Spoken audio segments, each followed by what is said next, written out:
संसार में लगभग इसका 2.4% हिस्सा है भारत के अंतर्गत आता है, जो कि कर्क रेखा भारत के बीचों बीच से गुजरती है। जो कर्क रेखा है देश के बीचों बीच से गुजरती है। सिंपल सा अगर मैं आपको बताऊं कि मान लीजिए पृथ्वी हो गई, पृथ्वी पे एक सेकंड, ये आपकी पृथ्वी हो गई, पृथ्वी पर अगर देखा जाए तो ये विषुवत रेखा हो गई, ये आपकी कर्क रेखा हो गई और ये रहा भारत। तो इस तरीके से आप लोग एक रफ आइडिया समझिएगा। तो संपूर्ण पृथ्वी में भारत का कितना हिस्सा था? 2.4% है। और जो पृथ्वी है मतलब एक तरीके से जो भारत है, भारत के बीचों बीच से क्या ये कर्क रेखा जा रही है। तो ये लिखा है यहाँ पे, इस तरीके से इसको याद रखिएगा। और जो अक्षांश विस्तार को 2 बराबर भागों में बांटती है, अर्थात जो आपका प्यारा भारत है इसको एक तरीके से 2 बराबर भागों में बांटती है। तो ये भी थोड़ा सा याद रखिएगा।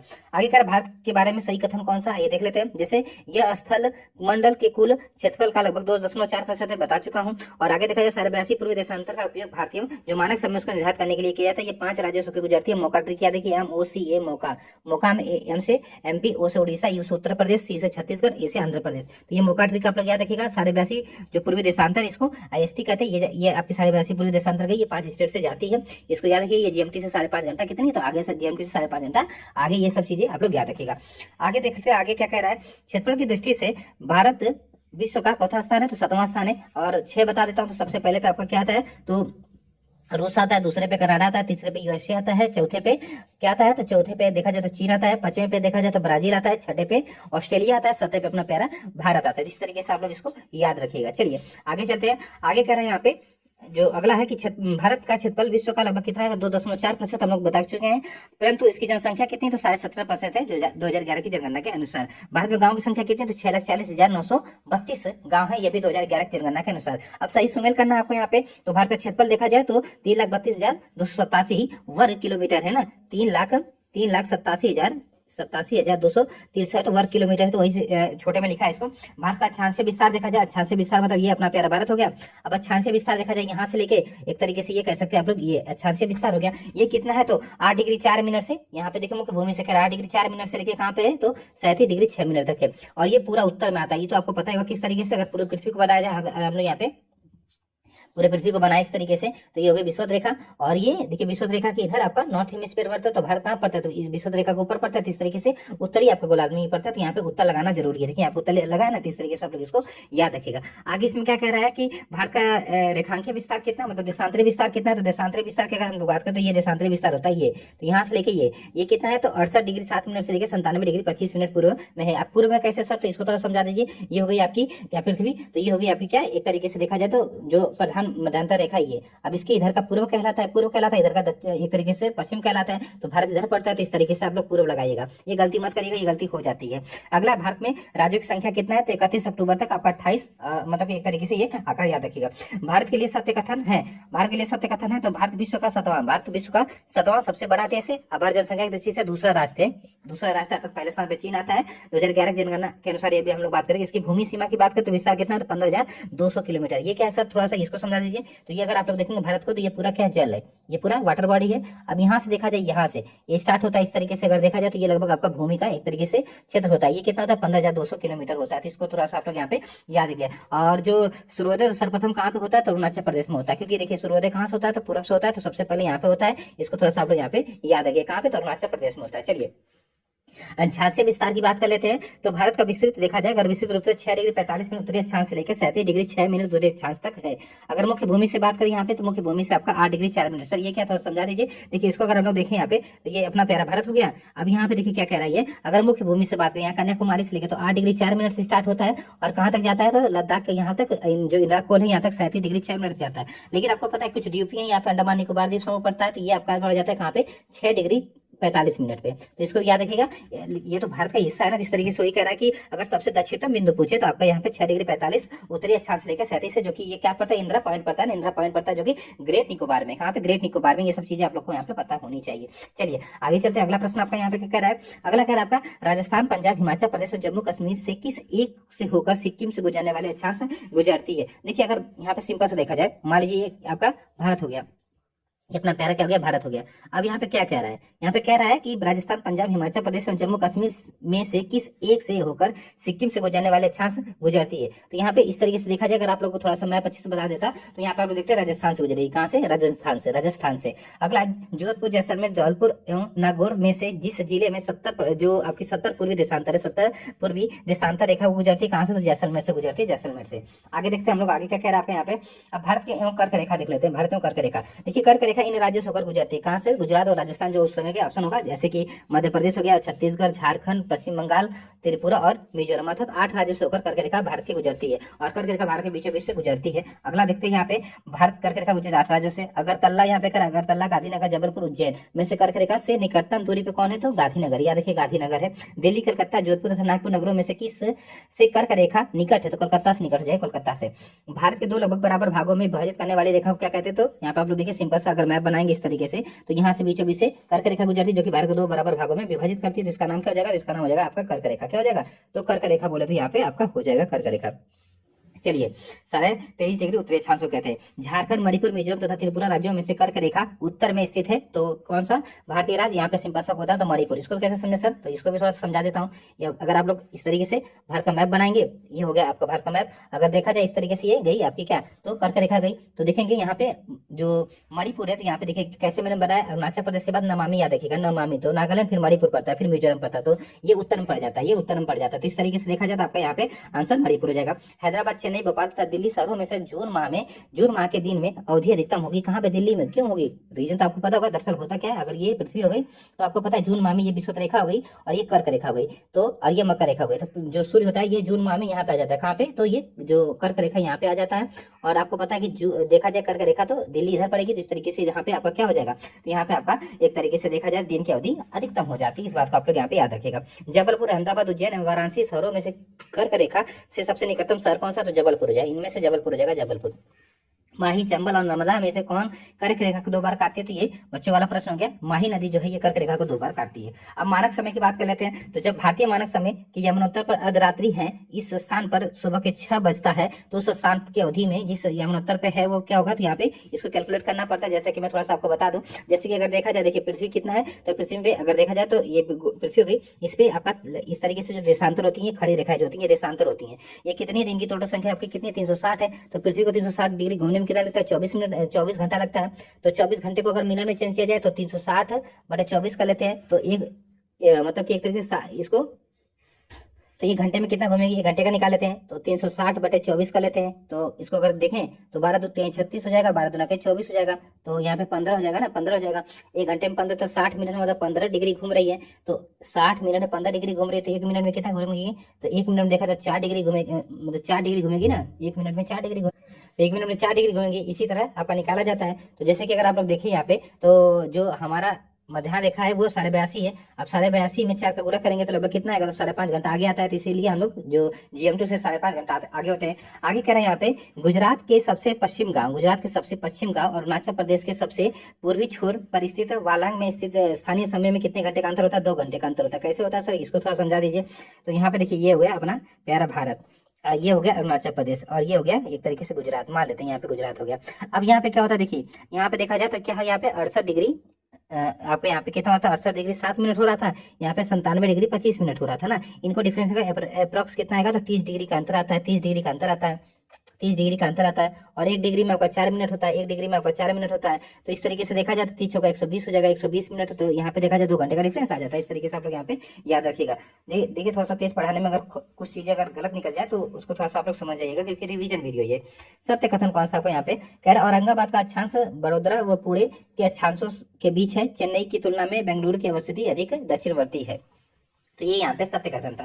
अगला कह रहा है, रीवा, सागर, उज्जैन तथा होशंगाबाद शहरों में से भारतीय मानक समय जो IST है, देशांतर के निकटतम शहर कौन सा? था रीवा, रीवा अर्थात MP वाला। यदि भारतीय मानक समय के अनुसार पूर्वाह के 10 बजे है तो 82.5 पूर्वी देशांतर पर शिलांग का स्थानीय समय क्या होगा? तो 10:38 होगा। आप लोग इसी तरीके से निकाल लीजिएगा। यदि भारतीय मानक समय, वैसे इस टाइप के प्रश्न अब नहीं आते हैं। यदि भारतीय मानक समय यमुनोत्तर पर मध्याह्न के 120, तो यहाँ पे देख लीजिए देशांतर पर स्थानीय समय क्या होगा? तो इतना हो जाएगा। कह रहा आंध्र प्रदेश, छत्तीसगढ़, महाराष्ट्र तथा उत्तर प्रदेश राज्यों में से भारतीय मानक समय की यमुनोत्तर नहीं गुजरती है। कहाँ से? तो महाराष्ट्र से। मैं बता चुका हूँ ना, 5 राज्यों से कौन सा मौका? MOCA मौका से गुजरती है। मौका में MP, MP, उड़ीसा, उत्तर प्रदेश, छत्तीसगढ़ और आंध्र प्रदेश से होके आपका जो इंडियन स्टैंडर्ड टाइम है वो गुजरती है। अगला कह रहा है नागपुर, दिल्ली, पटना और इलाहाबाद में से भारतीय मानक समय देशांतर रेखा जो कि 82.5 पूर्वी देशांतर है, ये कहाँ से गुजरती है? तो प्रयागराज अर्थात इलाहाबाद से। अगला भारत की प्रमाणिक जो मध्याह्न रेखा कहलाती है 82.5 पूर्वी देशांतर, 82.5 पूर्वी देशांतर। भारतीय मानक समय एसटी एवं ग्रीनविच के मध्य कितने का डिफरेंस होता है? तो 5.5 घंटे का डिफरेंस होता है। अगला कह रहा है बेंगलुरु, हैदराबाद, नागपुर एवं पुणे में से दिल्ली के सबसे समीप देशांतर पर स्थित शहर कौन सा है? तो बेंगलुरु है। मतलब जो देशांतर दिल्ली से जा रहा है ना, मान लीजिए यहाँ पे देखिए, यहाँ पे ये भारत का मैप हो गया और ये देशांतर दिल्ली से गया, तो ये सबसे नजदीक कहाँ से जाएगा? तो बेंगलुरु से जाएगा, इनमें से इसको याद रखिएगा।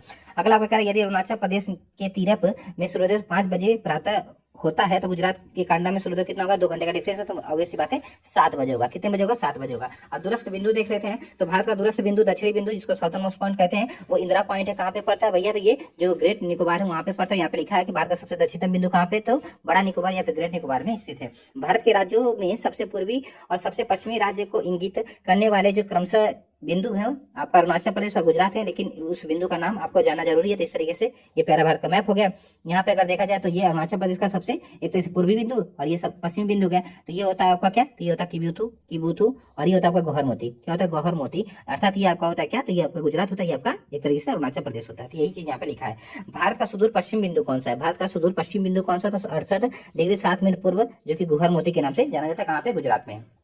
भारत का वो स्थान जहां बंगाल की खाड़ी, अरब सागर तथा हिंद महासागर आपके मिलते हैं। तो इसका इस तरीके से समझिएगा, ये हो गया आपका बंगाल की खाड़ी, ये हो गया आपका एक तरीके से अरब सागर, ये हो गया हिंद महासागर। ये तीनों कहाँ पे मिले? तो यहाँ पे मिले। इसको क्या कहते हैं? तो कन्याकुमारी, या फिर इसको क्या कहते हैं? एक और नाम है इसका, बताइए। कन्याकुमारी का एक नाम क्या कहते हैं? तो केप ऑफ कैमरीन कहते हैं। क्या कहते हैं? केप ऑफ कैमरीन पे मिलते हैं। तो इस कन्याकुमारी तमिलनाडु याद रखिएगा। हैदराबाद, भोपाल, लखनऊ एवं बेंगलुरु में से वह एक नगर जो सबसे अधिक पूर्व में अवस्थित है, तो लखनऊ हो जाएगा। अगर इसको थोड़ा सा मैपिंग अगर आप लोग को पता होगी तो इस तरीके से अगर भारत का मैप बनाए हम लोग, तो ये उत्तर प्रदेश का क्षेत्र है, यहाँ पे लखनऊ पड़ जाएगा, इधर लखनऊ बीचों बीच में आता है। तो हैदराबाद, तो यहाँ पे भोपाल इधर पड़ जाएगा, हैदराबाद भी आपको इधर पड़ जाएगा। और अगर देखा जाए क्या कह रहा है आपका बेंगलुरु भी लगभग इधर पड़ जाएगा। तो इस तरीके से हैदराबाद यहाँ पे, बेंगलुरु यहाँ पे, तो इस तरीके से सबसे पूर्व पूछ रहा है ना, तो वही लखनऊ होगा आपका। लखनऊ यहाँ पे आंसर से हो जाएगा। अब सीमावर्ती देश की बात कर लेते हैं थोड़ा सा। अगला टॉपिक जो है असम, सिक्किम, बिहार और अरुणाचल प्रदेश में से वो भारतीय राज्य जो भूटान के साथ सीमा नहीं बनाता है, तो बिहार हो जाएगा। अगर इसको भी मैप के थ्रू देखा जाए तो ये प्यारा भारत का मैप हो गया इस तरीके से। ये अगर इधर देखा जाए तो ये नेपाल हो गया, ये भूटान हो गया, ये नेपाल हो गया, ये भूटान हो गया, और बिहार इधर पड़ जाएगा। तो बॉर्डर नहीं टच करता है। तो इस तरीके से देखा जाए तो आपका बिहार आंसर यहाँ पे जाएगा। मेघालय, त्रिपुरा, मणिपुर तथा मिजोरम राज्यों में से वह राज्य जिसकी सीमा बांग्लादेश से नहीं मिलती है। किससे? तो बांग्लादेश से नहीं मिलती है। तो वो आपका स्टेट कौन सा हो जाएगा? बताइए। वो स्टेट आपका यहाँ पे थोड़ा सा दूसरा कलर नहीं मिलती है, तो ये स्टेट आपका हो जाएगा यहाँ पे मणिपुर। कौन सा? मणिपुर, क्योंकि मणिपुर पर पड़ेगा। इसको भी थोड़ा सा मैप पे थोड़ा समझ लीजिए। अगर इस तरीके से देखा जाए तो यहाँ पे मणिपुर पड़ जाएगा ये, और यहाँ पे किसको? तो ये बांग्लादेश का पूरा रीजन है। तो ये मणिपुर इधर से मिजोरम पड़ जाता है, तो ये नहीं टच करता है। अगला आपका बांग्लादेश की सीमा से लगे भारत के राज्य कौन से? इसको थोड़ा सा याद रखिएगा। तो मेघालय लगता है, असम लगता है, पश्चिम बंगाल लगता है, त्रिपुरा लगता है और मिजोरम लगता है। ये 5 स्टेट आपके किससे? तो बांग्लादेश से बाउंड्री शेयर करते हैं, और त्रिपुरा 3 ओर से बांग्लादेश से घिरा हुआ है। सिक्किम, मेघालय, अरुणाचल प्रदेश और पश्चिम बंगाल राज्यों में से भूटान के साथ सीमा नहीं मिलती है। किसकी? मेघालय। क्यों नहीं? मेघालय की कैसे मिलेगी भैया? आप लोगों को फिर से मैं बता चुका हूँ। अगर ये भारत का मैप देखेंगे इस तरीके से, रफ आइडिया बना रहा हूँ आप लोगों के लिए, तो देखिए इसको देखें, सिंपल सा मैपिंग के थ्रू बता देता हूँ। ये अपने प्यारा भारत का मैप हो गया। मेघालय इधर पड़ेगा, मेघालय ये रहा एक तरीके से देखा जाए तो। मेघालय किसके साथ बता? भूटान, और भूटान आपका इधर रहा है, तो कहाँ से टच करेगा? नहीं टच करेगा ना। तो इस तरीके से आपका मेघालय हो जाएगा। वह भारतीय राज्य जिसकी अधिकतम सीमा म्यांमार से स्पर्श करती है। अधिकतम सीमा देखिए अरुणाचल प्रदेश, बहुत थोड़ा सा जो है मणिपुर से ये एक तरीके से देखा जाए, ये जो आपके 4 स्टेट है ना, ये अपने भारत के यहाँ पे ये 4 स्टेट है, अरुणाचल प्रदेश और नमामि। तो ये जो है ये पूरा म्यांमार है। तो यहाँ पे देखिए अरुणाचल प्रदेश है आपका, नमामि से नागालैंड है, वहाँ से मणिपुर है और मिजोरम है। ये 4 स्टेट म्यांमार से टच करते हैं। मिजोरम थोड़ा सा करता है, लेकिन ये अरुणाचल प्रदेश सबसे ज्यादा करता है। इसको कंफ्यूज मत होइए, अरुणाचल प्रदेश आपका आंसर हो जाएगा। अरुणाचल प्रदेश, नागालैंड, असम और मिजोरम में से किस राज्य की सीमा म्यांमार से अघनिष्ठ नहीं है? तो यहाँ पे असम कहाँ से हो जाएगा? ये 4 स्टेट आपके बॉर्डर शेयर करते हैं। पाकिस्तान से सीमा बनाने वाले भारतीय राज्य केंद्र शासित प्रदेश किससे? तो पाकिस्तान से। तो पाकिस्तान से सीमा बनाने वाले जो भारतीय राज्य या फिर केंद्र शासित प्रदेश, अगर उनके हम लोग बात करें तो एक तरीके से ये पाकिस्तान का रीजन हो गया, ये वाला पाकिस्तान का रीजन हो गया। तो पाकिस्तान देखा जाए यहाँ पे क्या क्या, तो देखिए पंजाब करता है, जम्मू कश्मीर करता है, लद्दाख करता है, राजस्थान करता है और गुजरात करता है। इस बात को आप लोग यहाँ पे याद रखिएगा। चलिए आगे देखते हैं। अगला यहाँ पे कह रहा है कि नेपाल के पड़ोसी भारतीय राज्य कौन से हैं? तो नेपाल के भारतीय पड़ोसी राज्य की बात करते हैं यहाँ पे उत्तराखंड है, उत्तर प्रदेश है, बिहार है, पश्चिम बंगाल है और सिक्किम है। इसको याद रखिएगा। भारत के साथ सबसे लंबी स्तरीय सीमा किसकी है? तो बांग्लादेश के साथ है। कितना 4097 है ना, 4097 किलोमीटर। इसको याद रखिएगा। और बचपन यहाँ तो बचपन MBA ना, बचपन MBA MBA। तो ये क्रम भी है, मतलब बांग्लादेश, चीन, आपका पाकिस्तान, मतलब कि यहाँ पे पाकिस्तान, आपका नहीं पाकिस्तान, नेपाल, और यहाँ पे आप हो जाएगा क्या, म्यांमार, फिर भूटान, फिर यहाँ पे अगर देखा जाए तो अफगानिस्तान। ये क्रम है। चलिए आगे चलते हैं। अफगानिस्तान की सबसे कम 106 किलोमीटर बाउंड्री शेयर करता है। चलिए आगे चलते हैं। अगला कह रहा है कि असम, नागालैंड, मेघालय एवं मिजोरम राज्यों में से बांग्लादेश से अपनी सीमा नहीं बनाने वाला भारतीय राज्य कौन सा है? तो नागालैंड। किससे? तो यहाँ पे कह रहा है असम, नागालैंड, मेघालय, मिजोरम राज्यों में से बांग्लादेश से, किससे? तो बांग्लादेश से सीमा नहीं बनाता। यहाँ पे समझिएगा, बांग्लादेश से कौन नहीं बनाता? तो नागालैंड नहीं बनाता, इसको याद रखिएगा। चलिए आगे चलते हैं। अब इसका यहाँ पे अब ये प्रश्न है, थोड़ा सा देख लेते हैं।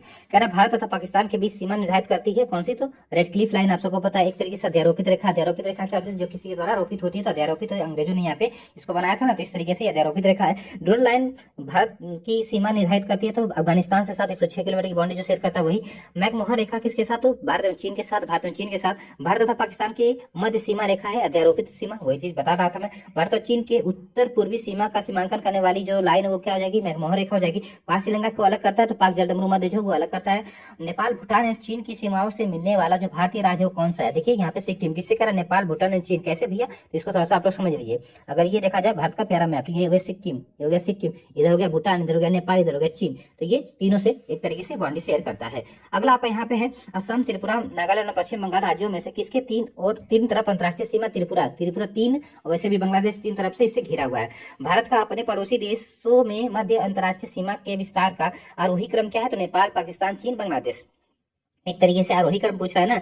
भारत अपने पड़ोसी देशों के मध्य अंतर्राष्ट्रीय सीमा, यहाँ पे देखिए क्या कह रहा है? अंतर्राष्ट्रीय सीमा के विस्तार का आरोही क्रम क्या है? तो यहाँ पे अगर देखा जाए आरोही क्रम के हिसाब से, तो नेपाल, फिर पाकिस्तान, फिर चीन, फिर बांग्लादेश। मतलब एक तरीके से देखा जाए बढ़ते क्रम में जाना है, घटते नहीं, बढ़ते क्रम में जाना है। तो ये आप लोग देख सकते हैं, बचपन में भी ये बता चुका हूँ। असम, सिक्किम, बिहार और अरुणाचल प्रदेश में से कौन सा भारतीय राज्य भूटान के साथ सीमा नहीं एक तरीके से बनाता है? किसके साथ? तो यहाँ पे देखिएगा थोड़ा सा, किसके साथ सीमा नहीं बनाता है? तो राज्य भूटान के साथ सीमा नहीं बनाता है, तो बिहार। बिहार इनमें से नहीं बनाता है। जो स्टेट आपको दिए गए हैं, असम, सिक्किम, बिहार, अरुणाचल प्रदेश, तो इसमें से बिहार नहीं बनाता। अब भौतिक विभाजन की बात कर लेते हैं, भारत के प्राकृतिक प्रदेश की बात कर लेते हैं। थोड़ा सा पहला कथन यहाँ पे दे रहा है, एक तरीके से देख लेते हैं। कह रहा है जेडी डाना ने भारतीय उपमहाद्वीप के चट्टानों के भूगर्भीय इतिहास के लिए एक विशेष भूगर्भिक समय मापन तैयार किया। कथन दूसरा है कि भूगर्भीय समय मापन के अनुसार भारतीय चट्टानों को आर्कियन, पौराणिक, द्रविडियन तथा आर्यन युग में विभाजित किया जाता है। कथन एक तो सत्य, मतलब कथन एक असत्य है, कथन एक असत्य है, परंतु कथन दूसरा आपका यहाँ पे सत्य है। इसको याद रखिएगा। भारत से उपबद्ध चुंबकीय परिणामों से संकेत मिलते हैं कि भूतकाल में भारतीय स्थलखंड आपका सरका किधर? तो उत्तर की ओर। इसको कैसे समझे? थोड़ा सा आइए थोड़ा सा समझा देता हूँ। दरअसल क्या हुआ था, ये पूरी संपूर्ण पृथ्वी हो गई, संपूर्ण ये पृथ्वी हो, तो ये जो संपूर्ण पृथ्वी थी, इस पे एक बड़ा भूखंड था, इस तरीके से स्थलखंड था। इसको पेंजिया नाम दिया जाता था। पेंजिया क्या था? पेंजिया। और ये पूरा एक तरीके से क्या था? तो ये आपका पैंथलासा सागर था। पैंथलासा क्या था? सागर था। अब क्या हुआ, तो धीरे धीरे अब इसमें दरार पर ये टूट गए दो भागों में। एक आपका क्या कहलाया? एक आपका अंगारा लैंड कहलाया, एक आपका गोंडवाना लैंड कहलाया, या फिर इसको लॉरेशिया भी कहते हैं। अब फिर क्या हुआ, धीरे धीरे समय के बाद ये जो गोंडवाना लैंड ये टूट गया। अब इसी का एक मतलब हिस्सा भारत था। अब ये धीरे धीरे क्या हुआ, तो इस तरीके से इस मैप में समझते हैं, थोड़ा सा इस मैप में यहाँ पे इसको इस तरीके से समझते हैं। तो यही जो आपका यहाँ पे मान लीजिए, ये तो आपका समझ लीजिए क्या हो गया, अंगारा लैंड। अब ये जो टूटा यहाँ पे गोंडवाना लैंड, इस तरीके से एक भारत का हिस्सा था ये प्रायद्वीपीय वाला। ये अब उत्तर की तरफ हिस्सा की यहाँ पे आपका बना है। तो इस तरीके से देखा जाए किधर गया है, तो ये उत्तर की ओर गया। किधर गया भैया? तो उत्तर की ओर गया। इसको याद रखिएगा।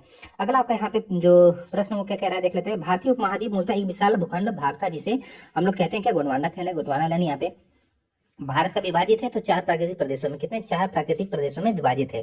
अगला कह रहा है कि उत्तराखंड में पताल तोड़ कुएं पाए जाते हैं। कहाँ पे? जो तराई क्षेत्र होता है, ये तराई वाला क्षेत्र। तराई क्षेत्र क्या है, थोड़ा सा भी समझाएंगे आगे जब आएगा तो उसमें समझा देंगे। अगला कह रहा है यदि हिमालय पर्वत श्रेणियां नहीं होती तो भारत पर सर्वाधिक संभावना भौगोलिक प्रभाव क्या होता है? देखिए होता ये सिंपल सा, अगर हिमालय की जो पर्वत श्रेणियां वो नहीं होती तो देश के अधिकांश भाग में साइबेरियन से जो आने वाले शीत लहरें वो उनका अनुभव होता है। साथ साथ सिंधु गंगा का मैदान इतना सुविकसित नहीं होता, जो कि जलोढ़ मृदा से आपका एक तरीके से नहीं बन पाता, वंचित रह जाता। अब मानसून की जो प्रतिरूप है उसके भी वर्तमान प्रतिरूप में क्या हो जाती? भिन्नता पा जाती। कैसे सर? थोड़ा सा समझा दीजिए। देखिए ये हो गया प्यारा भारत, और अगर देखा जाए तो एक तरीके से ये हो गया प्यारा अपना भारत, ये पूरा हिमालय हो गया। होता क्या, ये हिमालय साइबेरियन की हवा को रोक लेता है। इसके साथ साथ अगर देखा जाए तो जो यहाँ से नदियां निकलती हैं ये पूरा आपका उत्तरी भारत का मैदान बनाती हैं, तो इसको इतना सुविकसित नहीं बना पाती। साथ साथ ये जो आपकी दक्षिण पश्चिमी मानसून जाती है इस तरीके से यहाँ पे दो भागों में, ये बंगाल की खाड़ी की जो शाखा है ये यहाँ पे जाकर टकराती है, फिर इधर आ जाती है। तो इसी तरह एक तरीके से देखा जाए पूरा पैटर्न बन जाता है। तो इसलिए इसका इतना इसका फायदा है, तो जो हिमालय इसका फायदा है। अगला सत्य कथन बताना आपको यहाँ पे। सत्य कथन तो भूमि की दृष्टि से प्रायद्वीपीय क्षेत्र भारत का सबसे क्या है? तो प्राचीन भाग है, क्योंकि गोंडवाना लैंड का हिस्सा है। विश्व विश्व में सबसे नवीन बलित पर्वत अर्थात फोल्डेड माउंटेन है। पर्वतों की प्रदर्शित करते हैं। भारत में गोंडवाना शिलाओं में कोयले के बृहत्तम क्या है, तो भंडार। जो एक तरीके से गोंडवाना लैंड की चट्टानें होती है, मतलब गोंडवाना क्रम की चट्टानें होती है सारी, उनमें सबसे अधिक कोयला पाया जाता है। लगभग 98% कोयला उन्हीं में पाया जाता है। इस बात को आप लोग यहाँ पे याद रखिएगा। और जब प्रायद्वीपीय भारत का हिस्सा है, प्रायद्वीपीय भारत का हिस्सा का मतलब ये हो गया, एक तरीके से देखा जाए यहाँ पे, तो ये प्रायद्वीपीय भारत का हिस्सा हो गया, ये वाला प्रायद्वीपीय हिस्सा हो गया। प्रायद्वीप क्या होता है, जो तीन तरफ से समुद्र से घिरा हो, एक तरफ आपका भूमि से आपका लगा हो, तो यह प्रायद्वीपीय क्षेत्र होता है। अगला, भारत में भू आकार की रचना के संबंध में सही कथन बताना। आपको यहाँ पे सही कथन, जैसे संरचनात्मक दृष्टि से मेघालय का पठार जो ये दक्कन पठार का ही हिस्सा है, मतलब जो मेघालय का पठार है ना, वर्तमान में किसका भाग था, तो ये जो एक तरीके से देखा जाए तो जो आपका दक्कन का पठार उसी का हिस्सा था, विस्तारित भाग था। कश्मीर घाटी की रचना एक समभित्ति से हुई है। समभित्ति गंगा मैदान की रचना एक अग्रग्रथ होता है उससे भी हुई है। तो इसको थोड़ा सा आप लोग यहाँ पे याद रखिएगा। समभित्ति क्या होती है, दरअसल ये दो आपका जो पर्वत होते हैं उनके बीच में पाई जाती है, तो इससे समभित्ति कहलाता है, इसको याद रखिएगा।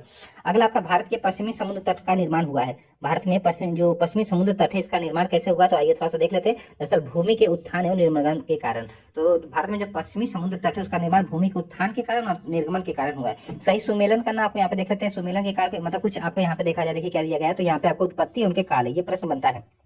देखिए सबसे पहले यहाँ पे आपको क्या है, तो दक्कन ट्रैप, ये क्रेटेशियस अर्थात उस समय ज्वालामुखी का उद्गार हो रहा था, तो क्रेटेशियस ही हो जाएगा। पश्चिमी घाट की बात करें, उत्तर न्यूटन सेनोजोइक युग था। अरावली की बात करें, प्री कैम्ब्रियन की चट्टानों एक तरीके से यहाँ पे पाई जाती है, तो जो अरावली बहुत पुरानी प्री कैम्ब्रियन की है। नर्मदा ताप्ती जलोढ़ अत्यंत नूतन, इसको याद रखिएगा। अगला, केरल का जो कुट्टानाड है ये क्यों प्रसिद्ध है, दरअसल इसकी बात करें तो भारत में सबसे न्यूनतम ऊंचाई वाले क्षेत्र में से ये आपका जाना जाता है, और इसे केरल का धान का कटोरा भी कहा जाता है। किसे, जो आपका केरल का एक कुट्टानाड जगह पड़ती है, यहाँ पे कुट्टानाड जो है। अगला आपका, और यहाँ पे देखा जाए यहाँ पे तो FAO द्वारा इसे वैश्विक महत्वपूर्ण कृषि विरासत प्रणाली घोषित भी किया गया है। मुंगेर रोहतास जमुई नवादा में से वह जिला जो धारवाड़ भूस्तरीय रचना वाला नहीं है, तो इनमें से आपका आंसर क्या बनेगा, तो इनमें से आपका रोहतास बनेगा, रोहतास। सिंधु क्षेत्र, गंगा क्षेत्र, असम क्षेत्र एवं मध्य भारत क्षेत्र में से वह क्षेत्र जो मरुस्थल है, तो आप सबको पता सिंधु हो जाएगा, यहाँ पे सिंधु हो जाएगा। विंध्य, कोडप्पा, धारवाड़ एवं गोंडवाना क्रम में से वह चट्टान प्रणाली जो भारत की नवीनतम है, तो गोंडवाना क्रम की जो चट्टान है सबसे नवीनतम है। सबसे पहले आर्कियन, फिर आर्कियन के बाद क्या आ जाए, तो धारवाड़ आ गए, धारवाड़ के बाद क्या आ जाएगी, तो आपको एक तरीके से कोडप्पा, फिर विंध्याचल, और फिर आपका यहाँ पे देखा जाए तो गोंडवाना है। अब इसको ABCD से जाते हैं, A के बाद D आएगा, ऑब्वियसली बात है, K आएगा, फिर V आएगा, और G इसको ऐसे मत मानिए, ये सबसे रख लीजिए, जो गोंडवाना क्रम की चट्टान है सबसे नवीनतम है, इसको याद रखिएगा। चलिए अगला आपके यहाँ पे देखा जाए, अगला क्या कह रहा है कि अगला आपका गंगा के मैदान को वर्णित किया गया है। तो गंगा के मैदान को अगर वर्णित किया जाए तो एक आपका जियोसिंक्लाइन या फिर भू अभिनति के ग्रथ के रूप में, जैसे मतलब कि इसका क्या ऐसा, तो देखिए मान लीजिए क्या होता है, यहाँ पे गंगा का मैदान, तो कोबर साहब थे कौन, एक आपके कोबर मुगल व्यता थे। इन्होंने ये कहा कि एक समय यहाँ पे तैतीस सागर था ना, तो एक समय यहाँ पे तैतीस सागर था, जब यूरेशियन प्लेट और एक तरीके से देखा जाए जो इंडियन प्लेट ये टकराई, तो यहाँ पे क्या हुआ, दोनों के एक तरीके से देखा जाए, यहाँ पे यूरेशियन प्लेट थी और ये था, यहाँ पे बीच में तैतीस सागर था, इसके मलबे गिरे, यहाँ पे भूषा नदी बन गई, वहाँ पे भूषा नदी बन गई, तो उसी से आज का जो मैदान है वो निर्माण हुआ। ये कोबर साहब ने बताया था, तो इसको थोड़ा सा आप याद रखें। लेकिन इसकी कहानी तो कुछ और ही, क्योंकि यहाँ पे देखा जाए तो हुआ क्या, जब इनमें यहाँ पे इंडियन प्लेट और ये यूरेशियन प्लेट टकराई, तो इस तरीके से देखा जाए तो यहाँ पे हिमालय की उत्पत्ति हुई, हिमालय से नदियां आई, इस तरीके से पूरा ये आपका उत्तर भारत का मैदान बन गया। चलिए आगे चलते हैं। उत्तर का पर्वतीय प्रदेश, अब उत्तर का पर्वतीय प्रदेश देखते हैं, तो हिमालय से निकलने वाली सभी नदियां सतत वाहिनी है। हिमालय से निकलने वाली सभी नदियां सतत वाहिनी, क्योंकि ग्लेशियर से निकलती है, ग्लेशियर पिघलता पानी आता रहता है, सही है। और हिमालय अपनी वर्षा का अधिकांश दक्षिणी पश्चिम मानसून से एक तरीके से क्या करता है, तो प्राप्त करता है। तो यहाँ पे देखा जाए तो यहाँ पे ए तथा आर दोनों सही है, परंतु ये सही व्याख्या नहीं करता है। सही बात है, ये सही व्याख्या नहीं करता, क्योंकि हिमालय जो है गलता उससे आपकी नदी आती, इसलिए सतत वाहिनी होती है। तो इसको थोड़ा सा आप लोग यहाँ पे याद रखिएगा, गलती से भी ये ऑप्शन मत लगाइएगा। अगला, हिमालय से निकलने वाली नदियां सतत वाहिनी है, हिमालय नदियों का उद्गम स्रोत हिमालय में है, इसलिए। तो बिल्कुल सही बात है, यहाँ पे कथन कारण दोनों से स्पष्टीकरण भी करा, तो यहाँ पे आपका ये आंसर बन सकता था। हिमालय की रचना समानांतर वाले श्रेणियों में से हुई, जिसमें से प्राचीनतम श्रेणी कौन सी है, बृहद हिमालय की श्रेणी है, याद रखिएगा। बृहद हिमालय सबसे इनमें से एक तरीके से थोड़ा समझा देता हूँ। देखिए अगर देखा जाए, मान लीजिए ये भारत होगी, इसमें सबसे पुराना कौन सा, बृहद हिमालय, फिर उससे आपका लघु हिमालय, लघु में टुकड़े में है, फिर शिवालिक सबसे नवीनतम, फिर उत्तर भारत का मैदान सबसे नवीनतम है। इसको इसी तरह याद रखिए। यहाँ पे लिखा है हिमालय की रचना समांतर वाले श्रेणियों से हुई, जिसमें सबसे प्राचीनतम क्या है, तो आपका यहाँ पे बृहद हिमालय से पुराना आपका क्या है, तो एक तरीके से जो आपका यहाँ पे ट्रांस हिमालय वाला रीजन जो है इससे भी पुराना है। चलिए आगे चलते हैं। अगला आपका यहाँ पे क्या कह रहा है कि उत्तर भारत में उप हिमालय क्षेत्र के सहारे फैले समतल मैदान को क्या कहा जाता है, तो भाबर कहा जाता है। क्या कहा जाता है, भाबर। अब ये थोड़ा सा यहाँ पे समझाना पड़ेगा मुझे। देखिए क्या होता है, जैसे मान लीजिए ये अपना ये पहाड़ हो गया, ये पहाड़ हो गया, अब इसी तरह से क्रम है यहाँ पे शिवालिक से, जब नदियां शिवालिक से नीचे आती हैं तो अपने द्वारा क्या लाती है, कंकड़ पत्थर आते हैं तो यहाँ पे डिपोजिट कर देती है इस तरीके से, इनको क्या करती है यहाँ पे डिपोजिट कर देती है, इस तरीके से डिपोजिट कर देती हैं, और प्राय नदी यहाँ पे विलुप्त हो जाती हैं क्योंकि पत्थर इसके नीचे चली जाती हैं, छिप जाती हैं। तो इसी क्षेत्र को हम लोग भाबर के नाम से जानते हैं, किसके, भाबर के नाम से जानते हैं। फिर ये नदियां एक जगह यहाँ से निकलने जाती हैं, ये पूरा गीला गीला क्षेत्र हो जाता है, दलदला क्षेत्र हो जाता है, इसको तराई कहते हैं, क्या कहते हैं, तराई कहते हैं, तराई क्षेत्र कहते हैं। फिर ये नदी आगे जाती है, जहाँ पे प्रत्येक वर्ष ये बारिश का पानी लेके आती है उनको हम लोग खादर कहते हैं, जहाँ पे नहीं पानी जा पाता है प्रत्येक वर्ष वो बांगर कहलाता है, पुरानी जलोढ़ मिट्टी को बांगर कहते हैं। तो ये कुछ कॉन्सेप्ट, इसको थोड़ा सा आप लोग समझिएगा। चलिए आगे चलते हैं, आगे हम लोग देखते हैं आगे क्या कह रहे हैं यहाँ पे। हाँ, कह रहा है हिमालय का पर्वतीय प्रदेश आपका शिवालिक है, सबको पता है। यहाँ पे शिवालिक पहाड़ी हिस्सा है किसका, तो हिमालय का हिस्सा है। शिवालिक श्रेणी का निर्माण हुआ है तो सेनोजोइक आपका या फिर प्लायोसोइन जो युग होता है उसमें आप कह सकते हैं। शिवालिक श्रेणियों की औसत ऊंचाई कितना, 900 से 1100 मीटर के मध्य है। शिवालिक शैल समूह के दक्षिण में भाबर का क्षेत्र, उदाहरण किसका, गिरिपथ की स्थिति। इसका क्या मतलब होगा, देखिए होगा ये मतलब यहाँ पे अगर ये भारत देखेंगे तो ये आपका हिमालय हो गया, ये शिवालिक हो गया, मतलब मान लीजिए शिवालिक, तो शिवालिक से नदी आ रही है तो इसके गिरिपथ, इसके गिरिपथ में तो उसके पद में मतलब नीचे गिरिपथ में आपका क्षेत्र बना, ये कौन सा क्षेत्र है, भाबर, और ये इसकी किधर है, तो इसके दक्षिण में, क्योंकि ये आपका देखा जाए साउथ से नॉर्थ होता है, इसके दक्षिण में है।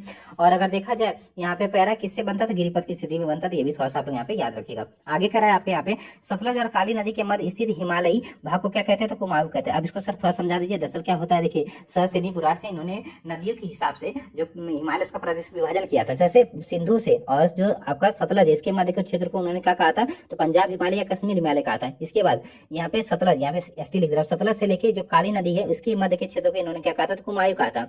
अब यहाँ पे काली कह दे रहा हूँ, काली, यहाँ पे काली से लेके एक नदी तीस्ता, तीस्ता यहाँ पे तीस्ता को ती लिख रहा है, इस क्षेत्र को इन्होंने क्या कहा था, तो इसको कहा था इन्होंने आपका असम हिमालय। और तीस्ता से लेके आपका ब्रह्मपुत्र, सॉरी नेपाल हिमालय कहा था, नेपाल हिमालय कहा था। और ये जो आपका तीस्ता से लेके ये ब्रह्मपुत्र कह सकते हैं, यहाँ पे अभी जो दिहांग होती है ब्रह्मपुत्र इधर का दे दिया, वाला क्षेत्र क्या कहलाया, असम कहलाया, क्या असम का क्षेत्र कहलाया, मतलब असम आपका क्षेत्र कह सकते हैं। तो इस तरीके से देखा जाए आपका वही कह रहा है यहाँ पे कि जो आपका यहाँ पे सतलज और काली नदी, कौन सा, सतलज और काली नदी के मध्य का जो हिमालय क्षेत्र उसको कुमाऊं कहते हैं। उत्तराखंड, उत्तर प्रदेश, सिक्किम में हिमाचल प्रदेश में से हिमालय पर्वत श्रेणी का हिस्सा नहीं है, कौन सा, तो उत्तर प्रदेश नहीं है।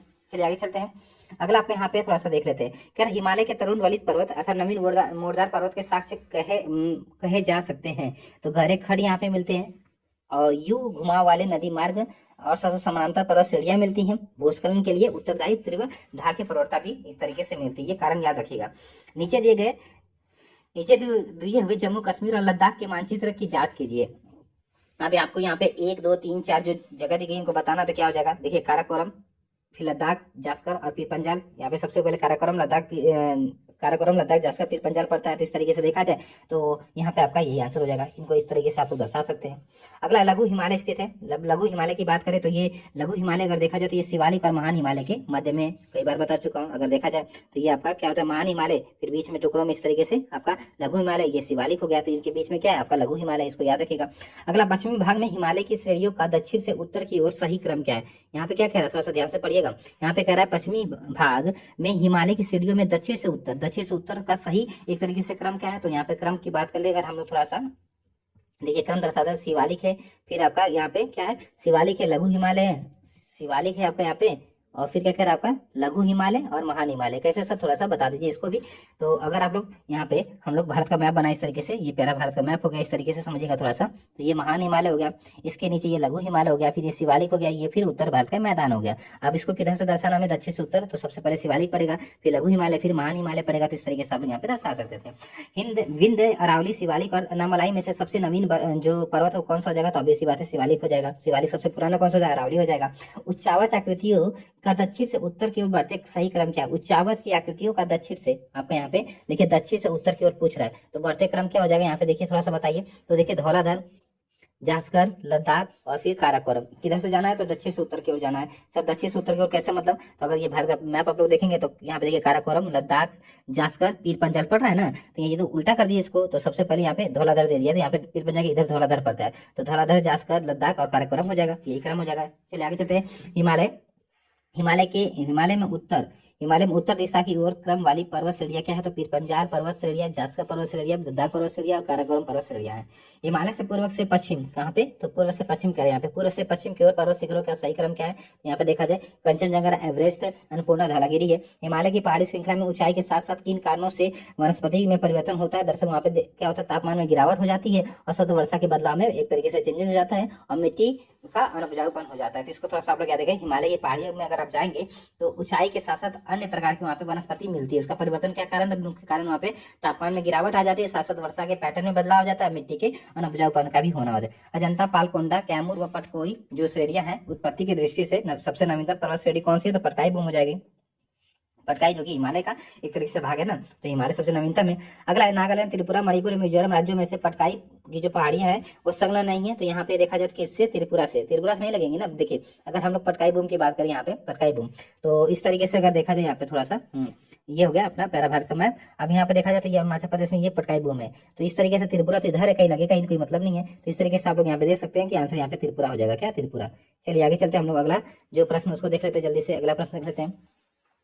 कह रहा पीर पंजाब श्रेणी पाई जाती है तो जम्मू एवं कश्मीर में। कहाँ पे, जम्मू एवं कश्मीर में, एक तरीके से जो अविभाजित आपका क्षेत्र है। अटल टनल से संबंधित सही कथन क्या हो जाएगा, यहाँ पे थोड़ा सा लेते हैं। तो इसका निर्माण जो सीमा सड़क बॉर्डर था बीआरओ है, बॉर्डर रोड ऑर्गेनाइजेशन से द्वारा किया गया है। ये मनाली और लाहौल स्पीति घाटी को जोड़ती है। ये हिमालय पीर पंजाब पर्वत एक तरीके से श्रृंखला के मध्य स्थित है। यह भारत के लिए सामरिक दृष्टि से क्या है तो महत्वपूर्ण है। इसको तो आप लोग यहाँ पे याद रखिएगा। चलिए अगला प्रश्न हम लोग देखते हैं। अटल सुरंग रोहतांग हिमाचल प्रदेश की लंबाई है तो यहाँ पे कितना, तो 9.02 किलोमीटर है। जास्कर लद्दाख पश्चिमी पीर पंजाल पूर्वी पीर पंजाल में से किस पर्वत श्रेणी को अटल टनल पार करती है, तो पूर्वी पीर पंजाल को।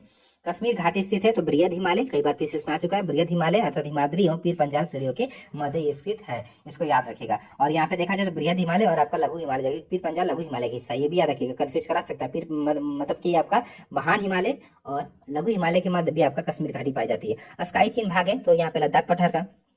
ग्रेट हिमालय की ऊंचाई कितनी है, तो 8,848.86 मीटर है। हिमालय का पर्यायवाची क्या है, तो मध्य हिमालय। हिमालय का पर्यायवाची क्या है, तो मध्य हिमालय। यहाँ पे कह रहा भारत में अरावली, विंध्याचल श्रेणी, हिमालय श्रेणी तथा पूर्वी घाट में से नवीनतम आपकी श्रेणी कौन सी, हिमालय श्रेणी हो जाएगी, सबको पता ही है।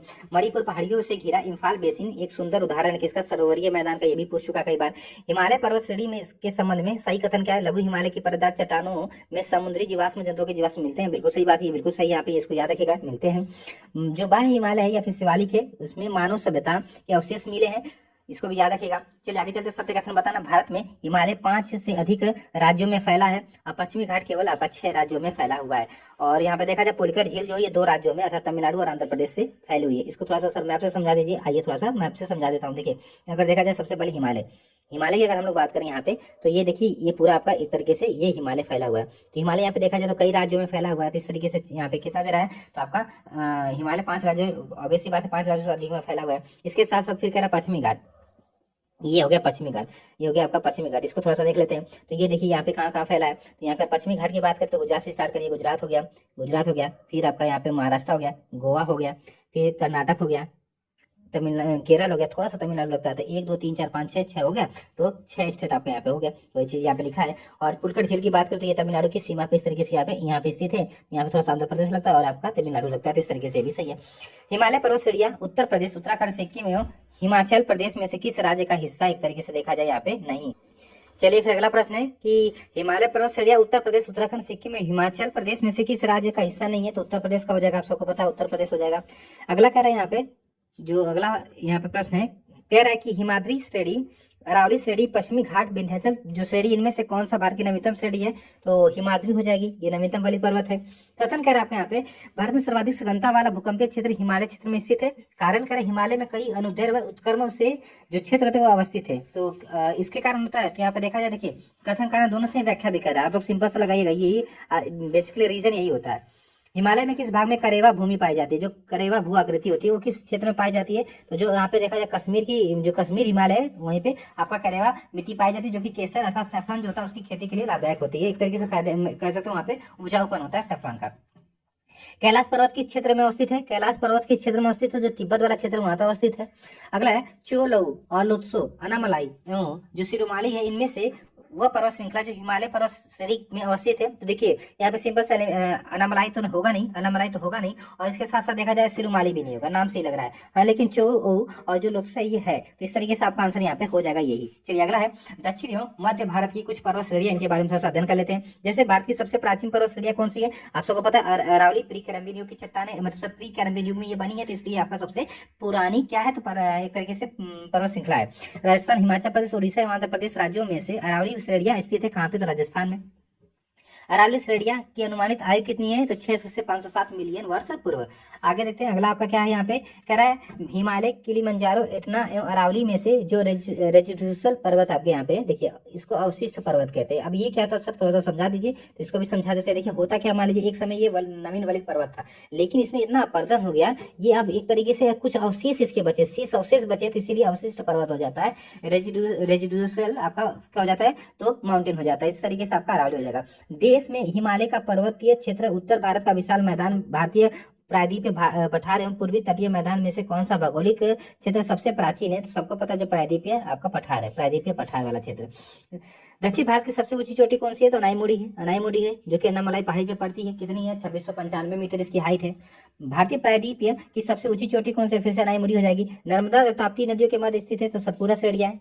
नर्मदा एवं ताप्ती जो नदियां हैं इनके मध्य कौन सी स्थित है, जैसे अगर देखा जाए ये विंध्य हो जाती है, अब इधर से नर्मदा गई, ये सतपुड़ा हो जाती है, ये आपकी ताप्ती हो जाएगी, तो ये ताप्ती और नर्मदा के मध्य क्या है, सतपुड़ा है। तो इस तरीके से आप लोग इसको याद रखेगा। अगला है उत्तर से शुरू कर दक्षिण की ओर पहाड़ियों का सही अनुक्रम क्या हो जाएगा, उत्तर से शुरू करना आपको यहाँ पे, किधर से, उत्तर से शुरू कर दक्षिण की ओर आना। तो यहाँ पे देखिए थोड़ा सा, हाँ ये अगर आपने इस तरीके से अपने प्यारा भारत का मैप हो गया। अब यहाँ पे थोड़ा सा हम दिखा देते हैं, इधर हमें उत्तर से शुरू कर दक्षिण की ओर आना है।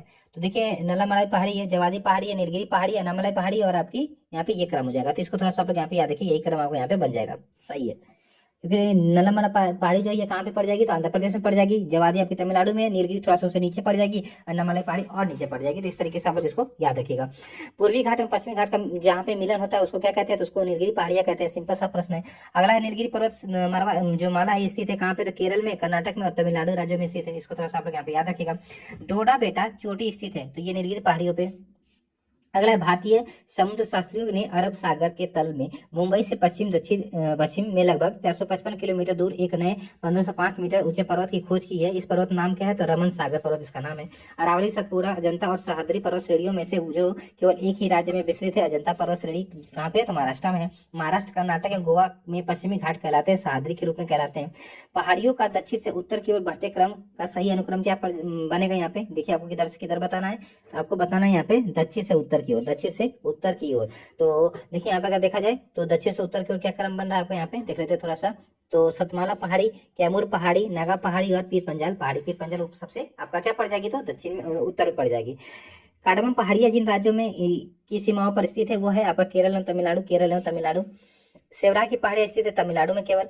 बालाघाट श्रेणी, हरिश्चंद्र श्रेणी, मांडव पहाड़ियों तथा सतमाला पहाड़ियों में से महाराष्ट्र में स्थित नहीं है। तो मांडव पहाड़ी गुजरात में पड़ती है, आप सबको पता होगा। सही सुमेलन करना आपको पहाड़ियां क्षेत्र है। महादेव पहाड़ी कहाँ पे, तो मध्य प्रदेश में। महादेव पहाड़ी मध्य प्रदेश में। मिकिर पहाड़ियां कहाँ पे, तो ये आपका पड़ जाएंगे पूर्वोत्तर भारत में। महादेव पहाड़ियों का भाग है सतपुड़ा पर्वत श्रेणी है। धूपगढ़ चोटी जो स्थित है ये सतपुड़ा रेंज में। पारसनाथ पहाड़ी की ऊंचाई कितनी है, लगभग 1365 है। निम्न में कहा सही सुमेल करना, आपको कुछ पहाड़ियां दी गई है, उनके राज्य है। तो गारो कहाँ पे पड़ती है, तो आपको मेघालय में पड़ती है। मेरी कहाँ पे पड़ती है, अरुणाचल प्रदेश में। कोलई मलाई कहाँ पे, तमिलनाडु में। डलमा कहाँ पे, तो झारखंड में है। चलिए नीलगिरी, अन्नामलाई, कार्डमम एवं नल्ला मलाई में से भारत की दक्षिणतम पर्वत श्रेणी कौन सी, तो कार्डमम पर्वत। एक तरीके से देखा जाए जो आपकी कार्डमम हिल है वो सबसे दक्षिणतम पड़ जाएंगी। मध्य भारत में स्थित पहाड़ियों का पश्चिम से पूर्व, यहाँ पे फिर से देखिए क्या कह रहा है, पहाड़ियों का पश्चिम से पूर्व। पश्चिम से पूर्व सही क्रम क्या है, तो पश्चिम से पूर्व अगर देखा जाए यहाँ पे तो आपका सतपुड़ा हो जाएगा, महादेव, मैकाल और छोटा नागपुर हो जाएगा। तो इसको थोड़ा सा आप लोग यहाँ पे याद रखिएगा। उच्चावच आकृतियों का पश्चिम से पूर्व, यहाँ पे फिर से आपका पश्चिम से पूर्व वगैरह पश्चिम से पूर्व की ओर बढ़ते हुए सही क्रम क्या है, तो यहाँ पे फिर से आपका आंसर अगर देखा जाए महादेव पर्वत श्रृंखला, मैकाल पर्वत श्रृंखला, छोटा नागपुर श्रृंखला, फिर खासी की पहाड़ियां मेघालय में, इसलिए सबसे पूर्व में ये हो जाएंगे। सही कथन क्या है, पश्चिमी घाट दक्षिणी क्षेत्र में अपेक्षाकृत अधिक ऊंचाई पर है। ये कह रहा है कि जो पश्चिमी घाट है ये दक्षिण क्षेत्र में अपेक्षाकृत अधिक ऊंचाई पर है। पश्चिमी घाट में अनामुड़ी दक्षिण भारत की सबसे ऊंची चोटी है। ताप्ती नदी सतपुड़ा के दक्षिण में है। नर्मदा नदी तथा ताप्ती नदी घाटियां पुरानी रिफ्ट घाटियों में मानी जाती हैं। ये थोड़ा सा मैं आपसे समझा दूंगा तो और क्लियर हो जाएगा। यहाँ पे थोड़ा सा बस समय दीजिएगा मुझे। लेकिन सबसे पहले कह रहा है आपको यहाँ पे थोड़ा सा ये हम लोग बना लेते हैं पश्चिमी घाट। तो ये हो गया पश्चिमी घाट। अब यहाँ पे क्या कह रहा है, यहाँ पे देखिए कह रहा है पश्चिमी घाट दक्षिण क्षेत्र की क्षेत्र में अपेक्षाकृत अधिक ऊंचाई पे है। तो देखिए इधर अगर देखा जाए इसका मान लीजिए क्या हो गया आपका उत्तरी क्षेत्र, इधर दक्षिणी क्षेत्र। तो आप यहाँ पे देखा जाए क्या है अनाईमुड़ी। अनाईमुड़ी दक्षिण भारत की सबसे ऊंची चोटी जो कि 2695 मीटर है, ये अनामलाई पहाड़ी पे थी दक्षिण में, तो ये आपका सही हो गया इस कारण। फिर कह रहा है आपका पश्चिमी घाट में अनाईमुड़ी दक्षिण भारत की सबसे ऊंची चोटी है, बता चुका हूँ मैं। फिर कह रहा है सतपुड़ा के दक्षिण में नर्मदा है। तो यहाँ पे इसको थोड़ा समझते हैं। जैसे कि अगर ये मैप देखेंगे तो ये विंध्याचल हो गया और ये आपकी नर्मदा जा रही है, क्या नर्मदा, ये नर्मदा जा रही है इस तरीके से। अब यहाँ पे सतपुड़ा है और ये नीचे ताप्ती है। तो इस तरीके से क्या कह रहा है पश्चिमी घाट में ये हो गया सॉरी, यहाँ पे कह रहा है आपका कि सतपुड़ा के दक्षिण में, तो सतपुड़ा के दक्षिण में तो ये नर्मदा हो रही है, दक्षिण में नर्मदा नदी है तथा ताप्ती नदी घाटियां जो है ये दोनों रिफ्ट वैली से बहती है। तो बिल्कुल सही बात है, सब कथन यहाँ पे आपके सही है। अगला आपका है पश्चिमी घाट। कह रहा है पश्चिमी घाट के संबंध में सही कथन आपको बताना है कि पश्चिमी घाट के संबंध में कौन से कथन आपके सही है। यह एक वर्षोत्तम पर्वत है, बिल्कुल सही है। इसका पूर्वी ढाल क्रमशः नीचा होता हुआ पठार है। इसकी उत्तरी खंड अर्थात जो उत्तरी खंड है ये लावा अर्थात बेसाल्ट के आच्छादित क्षेत्र से बना है, बिल्कुल सही है। कह रहा है कोडाई कनाल किस पहाड़ी पर स्थित है, तो पालनी पहाड़ी अर्थात तमिलनाडु पड़ती है। मुकंदरा पहाड़ियां, डोरा पर्वत, अलवर पर्वत एवं गिरवा पर्वत में से कौन सी पहाड़ी राजस्थान में विंध्य पर्वत श्रेणियों का विस्तार है, तो मुकुंदरा जो पहाड़ियां हैं। गलीकोंडा, सलहेर, सिंकराम गट्टा व एक माधुगुल्ला गोंडा है, ये कौन सी पर्वतीय चोटी की पूर्वी घाट में अवस्थित नहीं है, तो सलहेर जो ये पूर्वी घाट में आपका अवस्थित नहीं है। आइए सही सुमेल कर लेते हैं। कुछ राज्य हैं उनकी सबसे ऊंची चोटियां हैं। केरल की अनाईमुड़ी हो जाएगी, नागालैंड की सारामती हो जाएगी, उत्तराखंड की नंदा देवी हो जाएगी, तमिलनाडु की दुधाबेटा हो जाएगी, मध्य प्रदेश का धूपगढ़ हो जाएगा और राजस्थान का गुरु शिखर हो जाएगा। चलिए आगे चलते हैं। देखिए तेज मैं इसलिए पढ़ा रहा हूँ ताकि समय कम लगे, नहीं तो इसको समझाने में तो बहुत समय लगेगा। अगला है सतपुड़ा क्षेत्र में स्थित श्रेणियों में से पश्चिम से पूर्व। यहाँ पे क्या कह रहा है आपका पश्चिम से पूर्व की ओर उनकी स्थिति को दर्शाने वाला सही क्रम क्या हो जाएगा। यहाँ पे सही क्रम की तो सही क्रम की बात करें तो देखिए बड़वानी पहाड़ियां हैं, महादेव श्रेणी है और मैकाल है। इसको थोड़ा सा आप लोग याद रखिएगा। अन्नामलाई, नीलगिरी, कार्डमम एवं सेवराय पहाड़ियों में से कन्याकुमारी से सटी पहाड़ियां कौन सा, कार्डमम पहाड़ी हो जाएगी। कार्डमम पहाड़ी इलायची की पहाड़ी कहते हैं इसको। अगला कह रहा है कानन देवन, नीलगिरी, दार्जिलिंग एवं गिरनार में से किस पहाड़ी पर चाय बागान नहीं है, तो गिरनार पर नहीं है, गिरनार पर नहीं है। सही सुमेल करना है आपको, पहाड़ी पर्वत है और भारतीय राज्य में अवस्थित है। तो बटेश्वर की पहाड़ी बिहार में, भागलपुर में, याद रखिए पूछा था ये। चीन श्रृंखला कहाँ पे, तो मणिपुर में, ये म्यांमार की से मणिपुर तक विस्तृत है, इसको याद रखिए।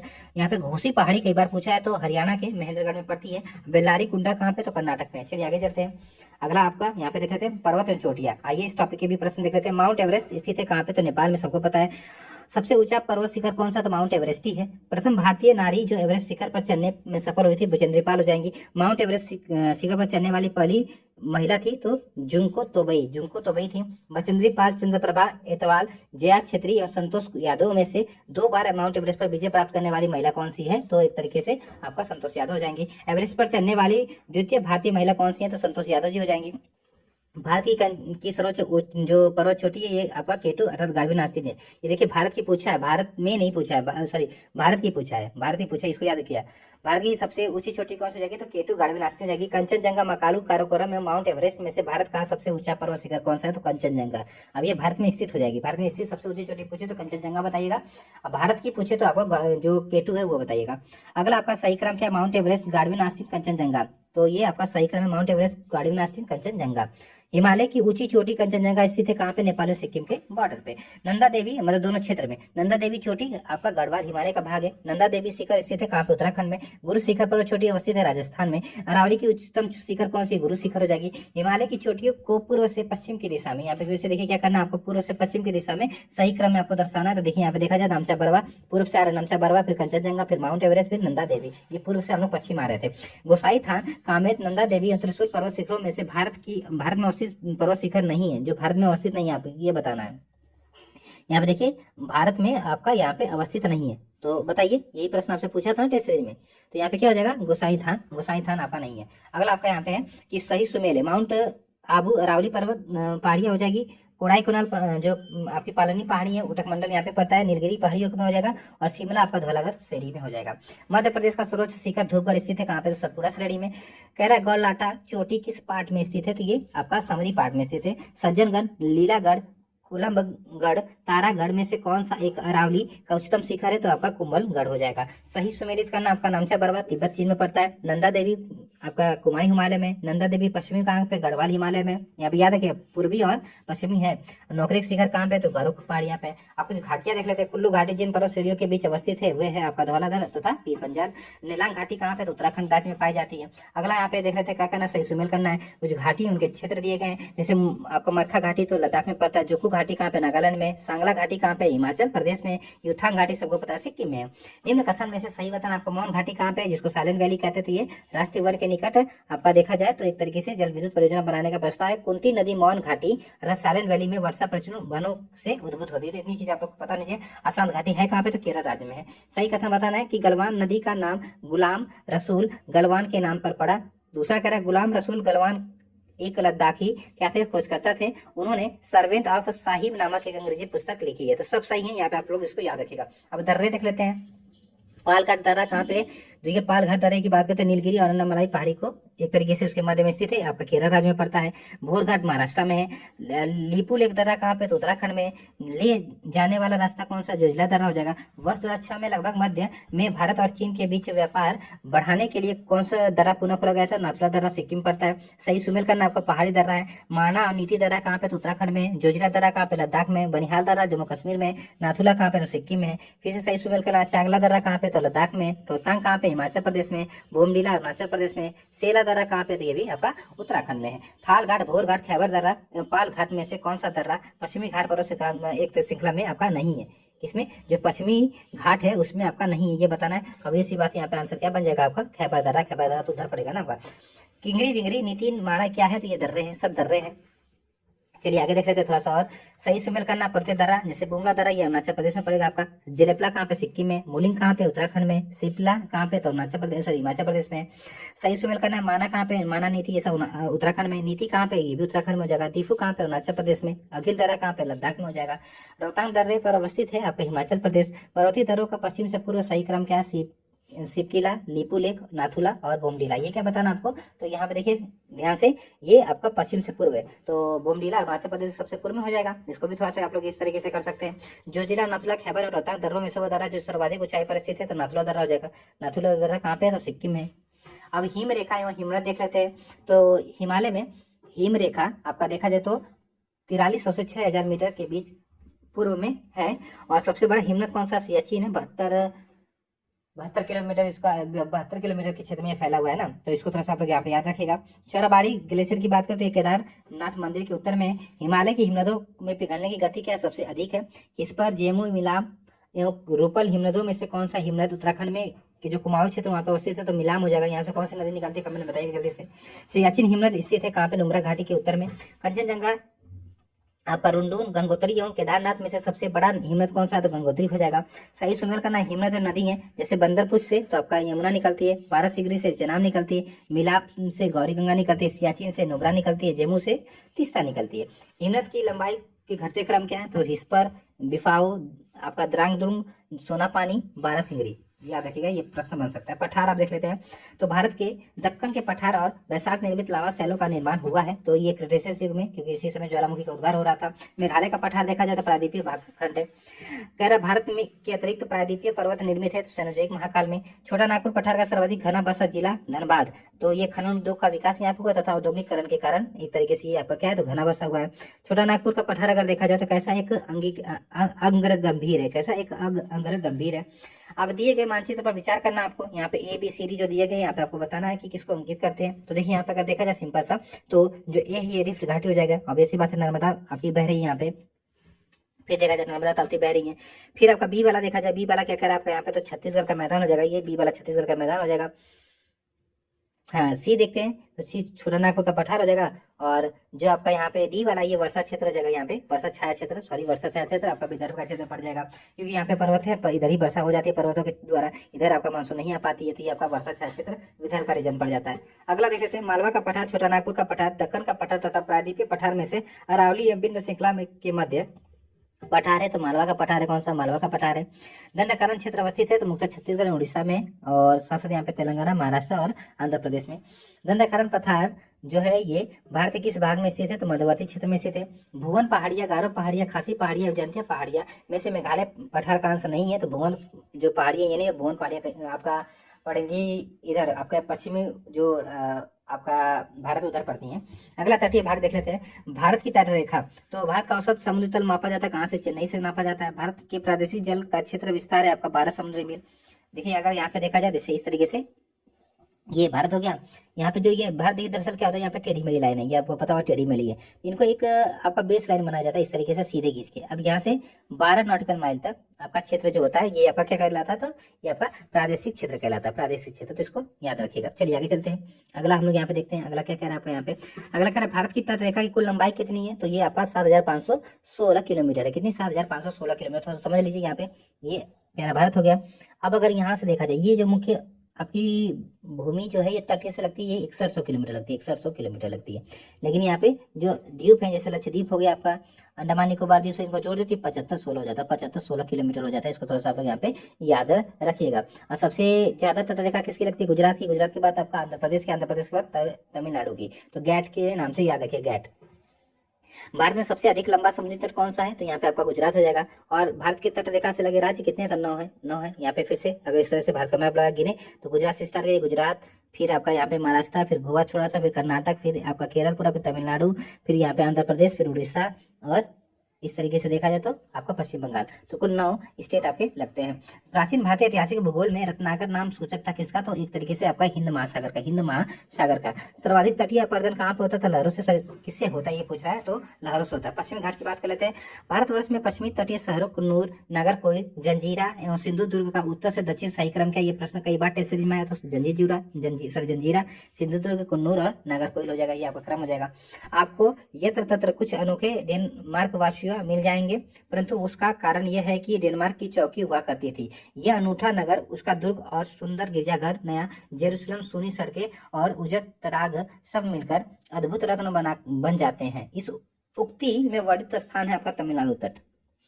तमिलनाडु तट आपका आंसर हो जाएगा यहाँ पे। चलिए आगे चलते हैं।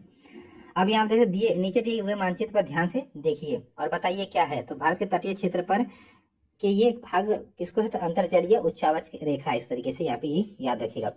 अगला है जंजीरा, उडुपी, ओरोविले तथा तुतिकोरिन शहर में से भारत के पश्चिमी तट पर अवस्थित शहर है आपका जंजीरा। जंजीरा उडुपी हो जाएगा, जंजीरा उडुपी। जंजीरा दरअसल महाराष्ट्र में पड़ता है ना, उडुपी कहाँ पे? तो कर्नाटक में ये। अगला आपका देख रहे थे यहाँ पे, अगला कह रहा है कि सुमेलित करना, आपको पश्चिमी तट पे बताना था ना, सही तो है। चलिए सुमेलित करना है। सागर कुलीन है और राज्य है। दीघा कहाँ पे पड़ता है भैया? तो दीघा आपका पश्चिम बंगाल में। गोपालपुर कहाँ पे? उड़ीसा में। काल आपका गुटका पे है तो गोवा में है। और मरीना कहाँ पे है? तो ये तमिलनाडु में है। चलिए आगे चलते हैं। तमिलनाडु व आंध्र प्रदेश के तट का नाम क्या है? तो कोरोमंडल हो जाएगा। भारत के तटों में कृष्णा डेल्टा एवं केप कमरीन, यहाँ पे देखिएगा थोड़ा सा, कहाँ से? तो कृष्णा डेल्टा से केप कमरीन के मध्य जो स्थित आपका क्षेत्र वो क्या कहलाता है? तो कोरोमंडल तट कहलाता है। केप कमरीन के नाम से भी जाना जाता है किसको? तो कन्याकुमारी को जाना जाता है। भारत के पश्चिमी तटीय मैदान के उत्तरी भाग को जिस अन्य नाम से जाना जाता है उसको कहते हैं कोंगण तट कहते हैं। अब द्वीपीय समूह देख लेते हैं। बंगाल की खाड़ी के द्वीप समूह सबसे पहले देखते हैं। तो अंडमान और निकोबार द्वीप समूह का सर्वोच्च शिखर कौन सा? पल्यार शिखर। ये पल्यार शिखर है, आपको यहाँ पे बता रहा है पल्यार शिखर। इसी अगर हम लोग बात करें जिसको सैंडल पीक कहते हैं, पल्यार शिखर को सैंडल पीक कहते हैं, ये कहाँ पे स्थित है? तो सिंपल से ये तो पता होगा, उत्तरी अंडमान में। कहाँ पे? उत्तरी अंडमान में स्थित है। अंडमान और निकोबार द्वीप समूह स्थित है कहाँ पे? तो बंगाल की खाड़ी में स्थित है। अंडमान निकोबार द्वीप समूह की द्वीपों की संख्या कितनी है? तो 836 द्वीप, टापू, पथरीले, चट्टानों मिला के 836 है। 10 डिग्री चैनल किसको अलग करता है? तो अंडमान को निकोबार द्वीप समूह से अलग करता है। किसको? अंडमान को निकोबार द्वीप समूह से अलग करता है। 10 अंश जलमार्ग द्वारा आपस में पृथक होते हैं तो अंडमान और निकोबार द्वीप समूह अलग होते हैं। बैरन द्वीप अवस्थित है कहाँ पे? बंगाल की खाड़ी में। भारत का वह द्वीप जिसका उद्गम ज्वालामुखी से आपका है तो बैरन द्वीप हो जाएगा। श्रीहरिकोटा द्वीप अवस्थित है कहाँ पे? पुलकर झील के समीप है। राम सेतु आपका एडम ब्रिज जो ये शुरू होता है तो यहाँ पे देखा जाएगा धनुषकोटी से। सही कथन है, बैरन द्वीप ज्वालामुखी एक सक्रिय ज्वालामुखी है जो कि भारतीय राज्य क्षेत्र में स्थित है। सुमात्रा, बोर्नियो, जावा व श्रीलंका में कौन सा भौगोलिक रूप से ग्रेट निकोबार के निकट है? तो आपका सुमात्रा हो जाएगा। बट यहाँ पे एक चीज समझिएगा, यहाँ पे एक चीज थोड़ा सा मैं आपको बता दे रहा हूँ। यहाँ पे 10 अंश जो जलमार्ग है ये आपस में अलग करते हैं, अंडमान निकोबार को अलग करते हैं, ये बात तो आपका सही है। लेकिन किस अंडमान को? तो आपका जो लिटिल अंडमान है। और किस निकोबार को? तो कार निकोबार को। ये थोड़ा सा पूछ सकता है क्योंकि ये थोड़ा सा बाहर से पूछा, अभी अंडमान निकोबार की बात कर रहा है, लेकिन किस अंडमान को, किस निकोबार को? तो याद रखिएगा लिटिल अंडमान को कार निकोबार से अलग करता है।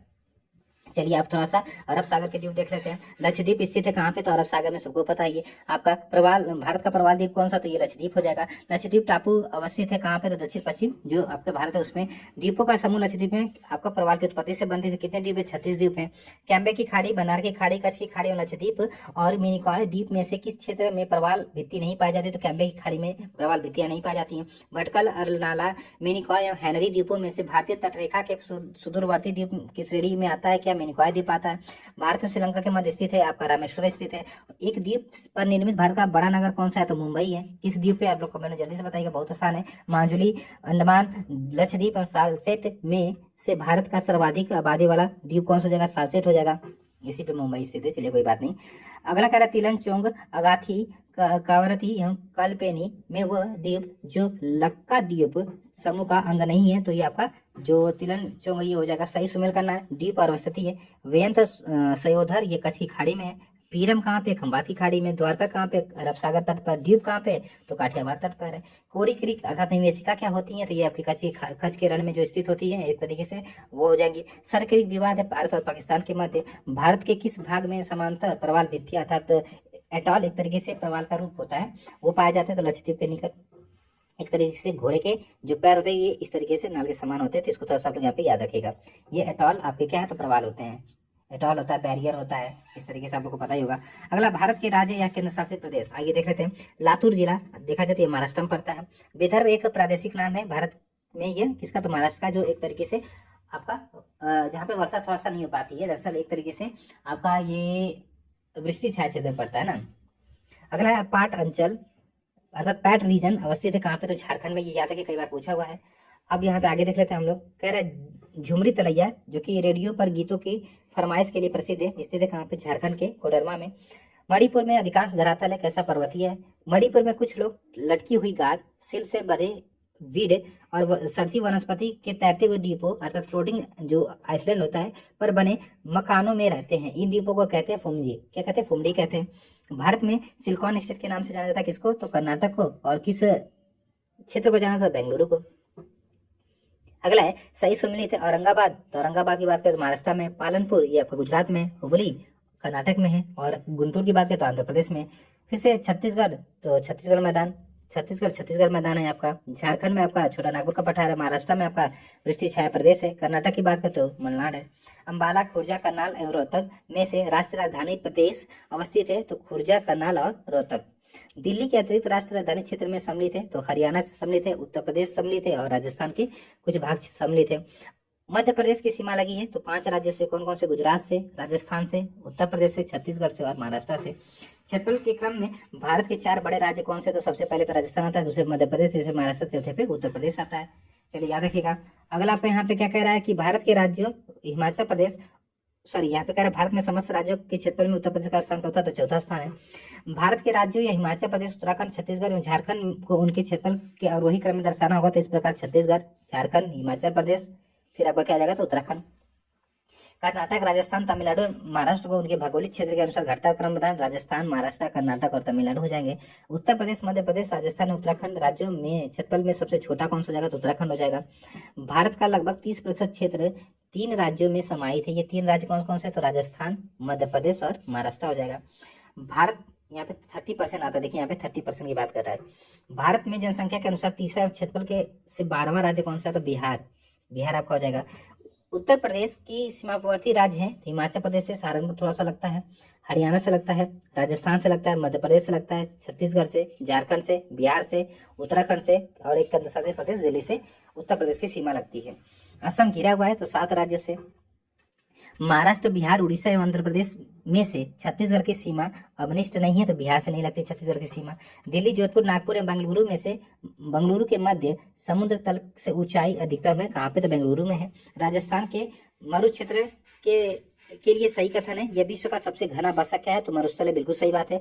यह लगभग 10,000 वर्ष पुराना है, जिसका कारण अत्यधिक मानवीय हस्तक्षेप रहा है।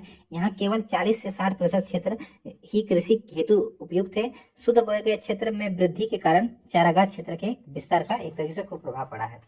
आगे कह रहा है भारत का एक विशेष राज्य जो इन विशेषताओं से युक्त है, जैसे कि यह उसी अक्षांश पर स्थित है जो कि उत्तरी राजस्थान से होकर जाती है। इसका 80% से अधिक क्षेत्र वन आवरण प्रांत मतलब कि वनों से घिरा हुआ है।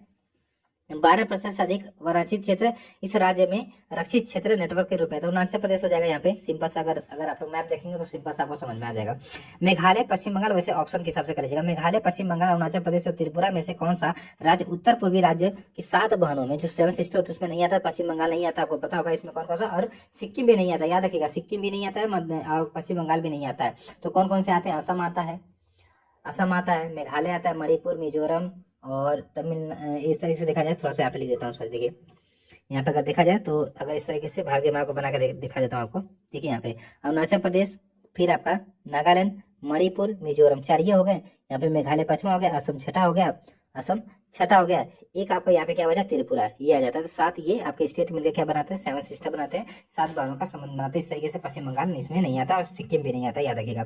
वर्ष 1953 में जब आंध्र प्रदेश राज्य एक अलग राज्य बना तब उसकी राजधानी थी कुर्नूल। क्या थी? तो कुर्नूल उसकी राजधानी थी। अगला कह रहा आपको यहाँ पे कि सबसे अधिक जिले हैं कहाँ पे? तो उत्तर प्रदेश में कितने जिले? 75 है। सोनभद्र जिले को स्पर्श करती है। तो 4 राज्यों के कौन कौन से? बिहार, झारखंड, मध्य प्रदेश और छत्तीसगढ़ की सीमाओं को। 4 दक्षिणी राज्य आंध्र प्रदेश, कर्नाटक, केरल और तमिलनाडु में से सबसे अधिक भारतीय राज्यों के साथ सीमा कौन बनाता है? तो कर्नाटक बनाता है। तेलंगाना राज्य की सीमा बनाता है तो आंध्र प्रदेश बनाता है, कर्नाटक, महाराष्ट्र, छत्तीसगढ़। गुजरात की राजधानी कहाँ पे? गांधीनगर पे। राजस्थान की राजधानी कहाँ? जयपुर है। भारत के 29वें राज्य तेलंगाना की राजधानी कहाँ पे? हैदराबाद में। वैसे ये अब तो एक तरीके से देखा जाए तो वहाँ पे एक राज्य जम्मू कश्मीर कम हो गया, तो 28 ही राज्य है। अगला है चंडीगढ़, भुवनेश्वर, बेंगलुरु एवं गांधीनगर में से सुनियोजित राजधानी नगर नहीं है, तो बेंगलुरु नहीं है। सही सुमेल करना आपको। असम, तो उसकी राजधानी दिसपुर है। मिजोरम की राजधानी आइजोल है। मेघालय का शिलांग हो जाएगा। दिल्ली, उत्तर प्रदेश, हरियाणा एवं मध्य प्रदेश में से वह राज्य जिसका हिस्सा राष्ट्रीय राजधानी क्षेत्र में सम्मिलित नहीं है, तो आपका मध्य प्रदेश क्षेत्र हो जाएगा। जुलाई 2018 तक पटना जिला बिहार के जिलों में सीमाबद्ध था, तो 8 जिलों से। चलिए आगे चलते हैं। अगला आपको यहाँ पे देख लेते हैं क्या कह रहा है। मध्य प्रदेश, कर्नाटक, आंध्र प्रदेश एवं उत्तर प्रदेश में से वह राज्य जो अधिकतम राज्य सीमा को छूता है, तो उत्तर प्रदेश हो जाएगा। यहाँ पे कह रहा है क्षेत्रफल के अनुसार राज्यों का सही अवरोही क्रम क्या है? मध्य प्रदेश, उत्तर प्रदेश, आंध्र प्रदेश और बिहार। आंध्र प्रदेश, गुजरात, कर्नाटक, तमिलनाडु में से किसका क्षेत्रफल सबसे अधिक है? तो तमिलनाडु का अधिक हो जाएगा। भारत के राज्यों में कौन सा जनसंख्या की दृष्टि से द्वितीय क्षेत्रफल के हिसाब से आपका तीसरे स्थान पे आता है? 2011 की जनगणना के अनुसार तो महाराष्ट्र आता है, क्योंकि दूसरे स्थान पे क्षेत्रफल के हिसाब से महाराष्ट्र आता है, पहले पे राजस्थान आता है, और जनसंख्या के हिसाब से कौन सा स्थान पे आता है? तो तीसरे स्थान पे आता है। यहाँ पे सॉरी, यहाँ पे देखा जाए तो सही तो है। यहाँ पे माफ करिएगा, थोड़ा सा प्रॉब्लम निकल गया। यहाँ पे देखिए जनसंख्या के हिसाब से महाराष्ट्र दूसरे स्थान पे और क्षेत्रफल के हिसाब से तीसरे स्थान पे। पहले स्थान पे आपका राजस्थान, दूसरे पे एमपी है, तीसरे पे महाराष्ट्र, चौथे पे यूपी है। चलिए अगला आपका भौगोलिक क्षेत्र के घटते क्रम में राज्य। तो यहाँ पे देखा जाए तो आपका क्या हो जाएगा? तो राजस्थान, महाराष्ट्र, कर्नाटक और तमिलनाडु। भौगोलिक क्षेत्र की दृष्टि से भारत का कौन सा जिला सबसे बड़ा है? तो कच्छ, जो गुजरात में पड़ता है। सही सुमेल करना। राज्य और उनकी राजधानी है। त्रिपुरा की राजधानी अगरतला है। मणिपुर की राजधानी इम्फाल है। नागालैंड की राजधानी कोहिमा है। अरुणाचल प्रदेश की राजधानी ईटानगर है। राजस्थान, गुजरात, झारखंड, महाराष्ट्र में से किस राज्य की सीमा मध्य प्रदेश से नहीं छूती है? तो झारखंड की कहाँ छूएगी? बहुत दूर हो जाएगा। केंद्र शासित प्रदेश देख लेते हैं, दूर नहीं हो जाएगा, थोड़ा सा एक तरीके से ढक जाएगा। केंद्र शासित प्रदेश की बात करते हैं। भारत में केंद्र शासित प्रदेश संख्या कितनी है? तो 8 है। सबसे बड़ा संघ राज्य क्षेत्र कौन सा? लद्दाख। फिर जनसंख्या के हिसाब से दिल्ली है, इसको याद रखिएगा। भारत का सबसे छोटा केंद्र शासित प्रदेश लक्षद्वीप है। पुडुचेरी का क्षेत्र विभाजित पाया जाता है, तो तमिलनाडु, केरल एवं आंध्र प्रदेश राज्यों में। त्रिपुरा, दमन, दीव, लक्षद्वीप एवं पुडुचेरी में से केंद्र शासित क्षेत्र नहीं है, तो त्रिपुरा कहाँ से हो जाएगा? दमन और दीव के बारे में सत्य कथन है। दमन और दीव के बीच खंबात की खाड़ी, इसकी राजधानी दमन है। दमन राजधानी है दादर और नागर हवेली तथा दमन और दीव की। भारत में या फिर भारत के केंद्र शासित प्रदेश है इस प्रकार: दिल्ली, चंडीगढ़, लक्षद्वीप, दादर नगर हवेली और दमन दीव, पुडुचेरी, अंडमान और निकोबार द्वीप समूह, जम्मू कश्मीर और लद्दाख। आप प्रजातीय जनजातीय की बात कर लेते हैं हम लोग थोड़ा सा यहाँ पे। तो ये पीले वर्ण के तिर्यक नेत्र, उठी हुई कोपाल अस्थि, छुटपुट केस और मध्यम ऊंचाई वाले व्यक्ति होते हैं। तो इसका संदर्भ आपका किससे हो जाएगा? मंगोलियड। अगला है उत्तर पूर्वी भारत के पहाड़ी एवं जंगली क्षेत्र में प्रजातीय समूह पाया जाता है, तो मंगोलियड पाया जाता है। कह रहा इरुलर, खासी, संथाल एवं थारू में से कौन सी जनजाति प्रोटो ऑस्ट्रेलाइड प्रजाति के संबंधित? तो संथाल हो जाएगी, संथाल। द्रविड़ीय प्रजाति मुख्यतः केंद्र संकेंद्रित है दक्षिण भारत में। भारत में जो एकमात्र मानव मनोभाव कपी पाया जाता है वो है असम का एक तरीके से श्वेत भाव गिब्बन। राज्य जिसमें जनजातीय समुदाय की पहचान नहीं की गई है, तो हरियाणा और पंजाब हो जाएगा। सही सुमेल करना है तो थारू जनजाति आपका उत्तराखंड में, भोटिया आपका सिक्किम में और मुंडा कहाँ पे? तो झारखंड में। वह जनजाति जो दिवाली को शोक त्योहार के रूप में मनाती है, तो थारू जनजाति उत्तर प्रदेश वाली। थारू लोगों का निवास है उत्तर प्रदेश, उत्तराखंड और बिहार में। सही सुमेल करना है तो लिम्बू जनजाति कहाँ पाई जाती है? सिक्किम में। कार्बी कहाँ पाई जाती है? असम में। डोंगरिया कुंग कहाँ पाई जाती है? उड़ीसा में। बोडा कहाँ पे पाई जाती है? तो ये उड़ीसा में। ओबोर, गद्दी, लेप्चा तथा थारू जनजातियों में से धौलाधार श्रेणी के क्षेत्र में आपकी कौन सी जनजाति पाई जाती है? गद्दी पाई जाती है। गद्दी लोग निवासी है कहाँ पे? हिमाचल प्रदेश के। संथाल निवासी कहाँ पे? पूर्वी भारत के। भोटिया, बुक्सा, जौनसारी, थारू में से ऋतु प्रवेशन कौन करते हैं? तो भोटिया जनजाति ऋतु प्रवेशन करते हैं। बोडो निवासी हैं कहाँ के? गारो पहाड़ियों के। गारो जनजाति कहाँ पे? मेघालय में, असम में और मिजोरम में पाई जाती है। खासी और गारो भाषा बोलने वाली जनसंख्या पाई जाती है तो मेघालय, असम और मिजोरम के राज्यों में। चेचू, लेप्चा, डाफला एवं डाफर जनजातियों में से केरल में पाई जाने वाली जनजाति कौन सी है? तो आपका चेचू हो जाएगी। कौन से? चेचू। वैसे ही आंध्र प्रदेश में ज्यादा पाई जाती है। भारत का सबसे बड़ा जनजाति है तो भील जनजाति समूह है। टोडा एक जनजाति है जो निवास करती है नीलगिरी पहाड़ियों पर। संथाल, मुंडा, भील एवं थारू में से एक जनजाति जो सरहुल त्योहार मनाती है तो मुंडा जनजाति। उत्तराखंड की सबसे बड़ी अनुसूचित जनजाति कौन सी? थारू है। मिजोरम में बस्ती संस्वरूप मुक्त कटकों के साथ साथ रैखिक प्रतिरूप का है, क्योंकि यहाँ पे घाटियां कटकों की अपेक्षा ठंडी होती हैं। बस यही कारण हो जाएगा आपको यहाँ पे।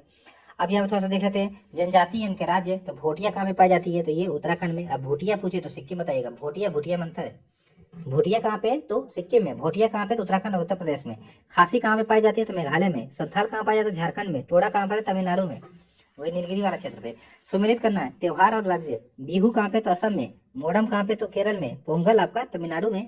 बैसाखी पंजाब में। राज्य है और उनके मुख्य भाषा है। गोवा में कोंकणी भाषा बोली जाती है। मेघालय में आपकी खासी बोली जाती है। सिक्किम में आपका भूटिया लेप्चा बोली जाती है। आगामी आपका नागालैंड की जनजाति है। अप्तानी आपके अरुणाचल प्रदेश की एक तरीके से। भोटिया कहाँ का? उत्तर प्रदेश उत्तराखंड।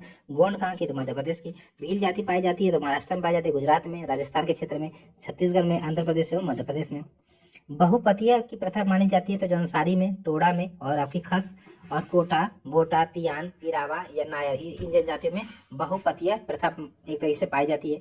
सही सुमेल करना जनजाति उनके निवास है। तो भील की बात करें तो ये आपका राजस्थान गुजरात में। संथाल की बात करें झारखंड में। राजी की बात करें तो ये उत्तराखंड में। चलिए आगे चलते हैं। सही सुमेल करना है जनजाति क्षेत्र है। बिरहोर कहाँ पे पाई जाती है? झारखंड में। भोटिया सिक्किम में। देखिए भोटिया नहीं है, भूटिया है। टोडा कहाँ पे? तो तमिलनाडु में। सेंटली कहाँ पे? तो अंडमान निकोबार द्वीप समूह में। अगला यहाँ पे कह रहा है सहरिया जनजाति के लोग जो हाल ही में चर्चा में थे वे निवासी कहाँ के? तो राजस्थान के। अंडी और ओपोर टीपी नाम से प्रचलित विवाह संबंधित है हो आदिवासी में। हो जनजाति जो क्षेत्र है। जनजाति निवास है। जौनसारी कहाँ पे भैया? उत्तराखंड में। भील कहाँ पे? तो मध्य प्रदेश में। सही सुमेलित करना है खरिया आपका उड़ीसा में। कुकी कहाँ पे? तो पूर्वोत्तर भारत में, पूर्वोत्तर भारत में पाई जाती है। यान्दी कहाँ पे? आंध्र प्रदेश में। पलियान कहाँ पे भैया? तो केरल में। भारत में जनजातियों के निर्धारण का आधार क्या है? सांस्कृतिक विशेषीकरण और शासक विभिन्न आवास। सुमेल करना है पहाड़ी कोरबा जसपुर में। बैगा कहाँ पे? तो मंडला में। मारिया कहाँ पे? तो पातालकोट आपका छिंदवाड़ा में। सहरिया कहाँ पे पाई जाती है? तो ग्वालियर में। जैसे मोपला जनजाति की बात करें तो केरल में पाई जाती है। मोरिया कहाँ पाई जाती है? छत्तीसगढ़ में। टोडा कहाँ पे? तो तमिलनाडु में। मुंडा कहाँ पे? तो झारखंड में। भारत में चांगमा समुदाय के संदर्भ में सही कथन है। ये मुख्यतः लद्दाख में रहते हैं। वे अच्छे किस्म का ऊन देने वाली पश्मीना बकरियों का एक तरीके से क्या करते हैं? पालन करते हैं। उन्हें अनुसूचित जनजाति की श्रेणी में रखा गया है। और ये कहाँ पाया जाता है चांगमा समुदाय? तो आपका लद्दाख में। अगला करें निवास स्थानों के युगों में से सही सुमेलित है। बुक्सा आपका पौड़ी गढ़वाल में। कोल आपका जबलपुर में। मुंडा कहाँ पे? छोटानागपुर पठार में, छोटानागपुर में। और आपका कोरबा कहाँ पे? छत्तीसगढ़ में। फिर है असम में मीरी और नागालैंड में कोनेक जनजाति, अरुणाचल प्रदेश में अप्तानी जनजाति और आंध्र प्रदेश में आपका लंबाड़ा जनजाति पाई जाती है। जोलू जनजाति निवास करती है कहाँ पे? तो दक्षिण अफ्रीका में। सही सुमेलन आपका छिंदवाड़ा भारिया हो जाएगा। मांडला में गोंड हो जाएगा। झाबुआ में आपका भील हो जाएगा। शिवपुरी में आपका सहरिया हो जाएगा। अगला पे यहाँ पे कह रहा है कि लोहासुर को अपना देवता मानती है अंगरिया जनजाति। कौन सी? अंगरिया जनजाति। जो शैम्पेन जनजाति कहाँ पाई जाती है? तो निकोबार द्वीप समूह में। केंद्र शासित प्रदेश में से जो अंज जनजाति है ये लोग रहते हैं अंडमान निकोबार द्वीप समूह में। जारवा जनजाति के लोग जो हाल ही में चर्चा में रहे निवासी कहाँ पे? अंडमान निकोबार द्वीप समूह के। भारत की सर्वाधिक आग जनजाति कौन सी है? तो जारवा हो जाएगी। मंगानियार के नाम से जाना जाने वाला लोगों का समुदाय कहलाता पश्चिमी उत्तर भारत में अपनी संगीत परंपरा के लिए विख्यात है। भोटिया, खासी, संथाल और टोडा में से झूमिंग जो कृषि होती करते हैं तो खासी जनजाति के लोग करते हैं। कुडुख बोली बोलते हैं उरांग जनजाति के लोग। महाराष्ट्र, केरल, त्रिपुरा एवं छत्तीसगढ़ राज्यों में से किस राज्य में हलाम नोटिया जनजाति मुख्यतः पाए जाते हैं? तो त्रिपुरा में पाए जाते हैं। कहाँ पे? त्रिपुरा में पाए जाते हैं। कौन कौन से? तो यहाँ पे हलाम नोटिया जनजाति जो है। सही सुमेल करना आपको यहाँ पे आगे सुमेल कर रहते हैं। जैसे कि कोटा तो तमिलनाडु में, गोंड आपका छत्तीसगढ़ में, खस आपका कहाँ पे? तो उत्तराखंड हिमाचल प्रदेश में। अगला है बिलवा नृत्य किस जनजाति द्वारा किया जाता है? तो बैगा के द्वारा। इस जनजाति में रसोई घर को लाल बंगला कहते हैं, तो भुंजिया में। इस जनजाति की आजीविका पारंपरिक रूप से बांस पर आधारित होती है, कमार में। छत्तीसगढ़ की पिछड़ी जनजाति में सर्वाधिक जनसंख्या है, बैगा की। गोदना गोदने वाली जनजाति जो होती है अनुसूचित जनजाति, उसको ओझा कहते हैं। क्या कहते हैं? ओझा। गोदना गोदने वाले अनुसूचित जनजाति को ओझा कहते हैं। भरमौर जनजाति क्षेत्र से संबंधित है आपका हिमाचल प्रदेश। किस विशेष पिछड़ी जनजाति की जनसंख्या छत्तीसगढ़ में सर्वाधिक है? तो बैगा में। वह राज्य है जिसमें हालाम नोटिया जनजाति मुख्यतः पाई जाती है, त्रिपुरा क्षेत्र हो जाएगा।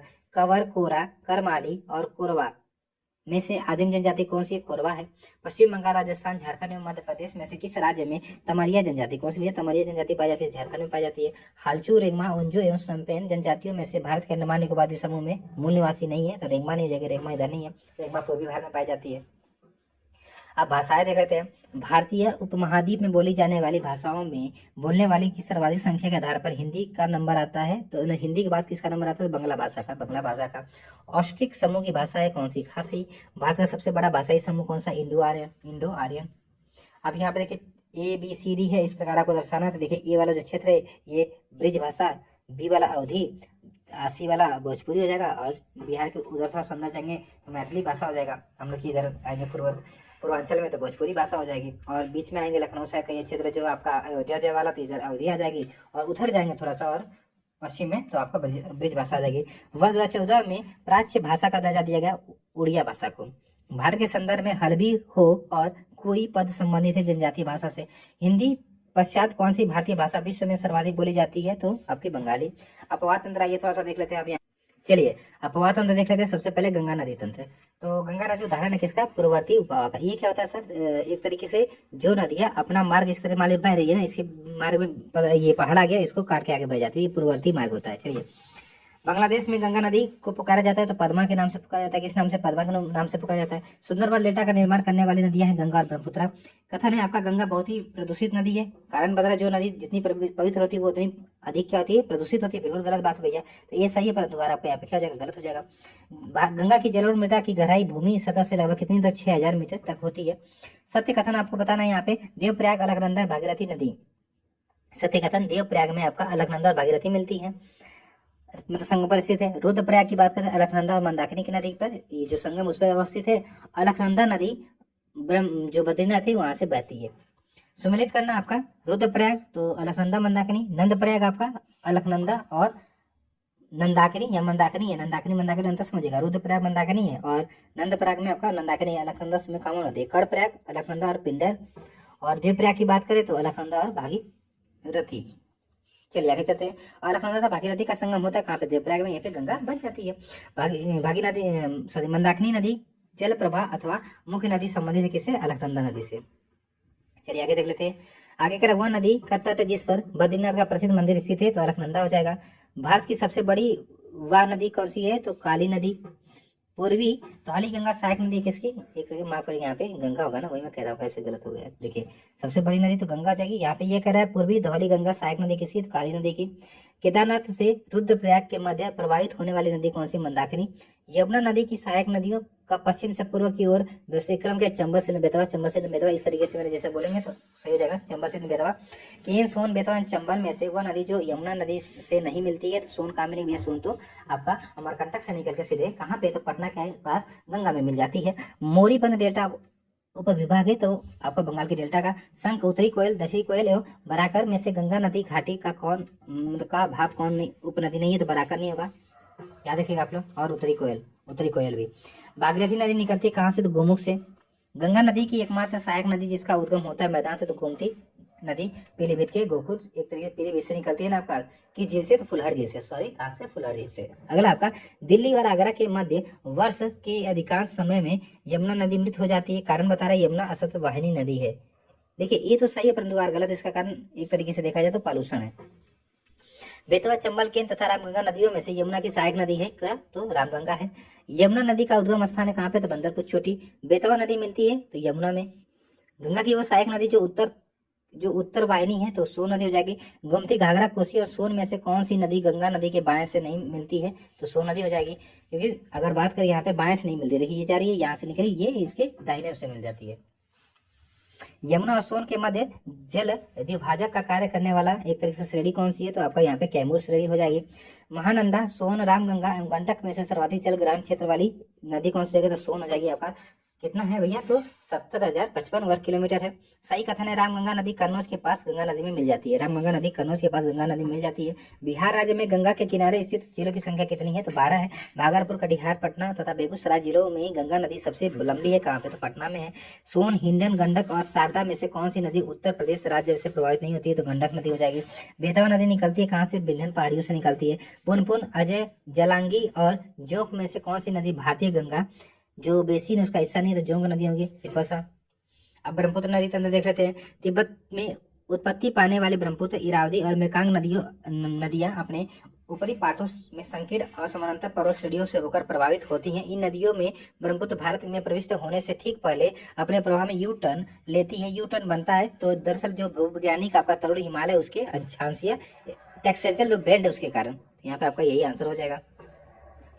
भारत में यरलुंग जांगपो नदी को जाना जाता है तो ब्रह्मपुत्र नाम से, ये भी याद रखिएगा। तिब्बत में मानसरोवर झील के पास जिस नदी का स्रोत है वो ब्रह्मपुत्र, सतलज और सिंधु हो जाएगा। कहाँ पे, तो मानसरोवर झील के पास 3 नदियां निकलती है, ब्रह्मपुत्र, सतलज और सिंधु। बराक, लोहित और सुबनसिरी में से अरुणाचल प्रदेश में से होकर बहने वाली नदी कौन सी है, लोहित और सुबनसिरी। मानस नदी सहायक नदी किसकी, भैया ब्रह्मपुत्र की। ब्रह्मपुत्र नदी तिब्बत में जानी जाती है किससे, सांगपो और सांगपो नाम से। ब्रह्मपुत्र नदी का बहाव क्षेत्र है तिब्बत, बांग्लादेश और भारत में। ब्रह्मपुत्र की सहायक नदियां हैं इस प्रकार, दिबांग, कामेंग, लोहित। ब्रह्मपुत्र, गंगा, सिंधु, ब्यास एवं तापी में से वह नदियां जिनका स्रोत बिंदु लगभग एक ही है, तो ब्रह्मपुत्र और सिंधु हो जाएंगे। इस नदी की उत्पत्ति सिक्किम से होती है और ये तीस्ता नदी की एक सहायक नदी है, तो रंगित नदी। कौन सी, रंगित नदी। कथन है आपका, तीस्ता नदी पहले गंगा की सहायक नदी थी, आजकल वह ब्रह्मपुत्र की सहायक नदी है। कारण बता, नदी अपहरण हिमालय की नदियों का एक प्रमुख क्या है, गुण है। तो दोनों कथन सत्य, यहाँ पे व्याख्या भी करा, इसको याद रखिएगा।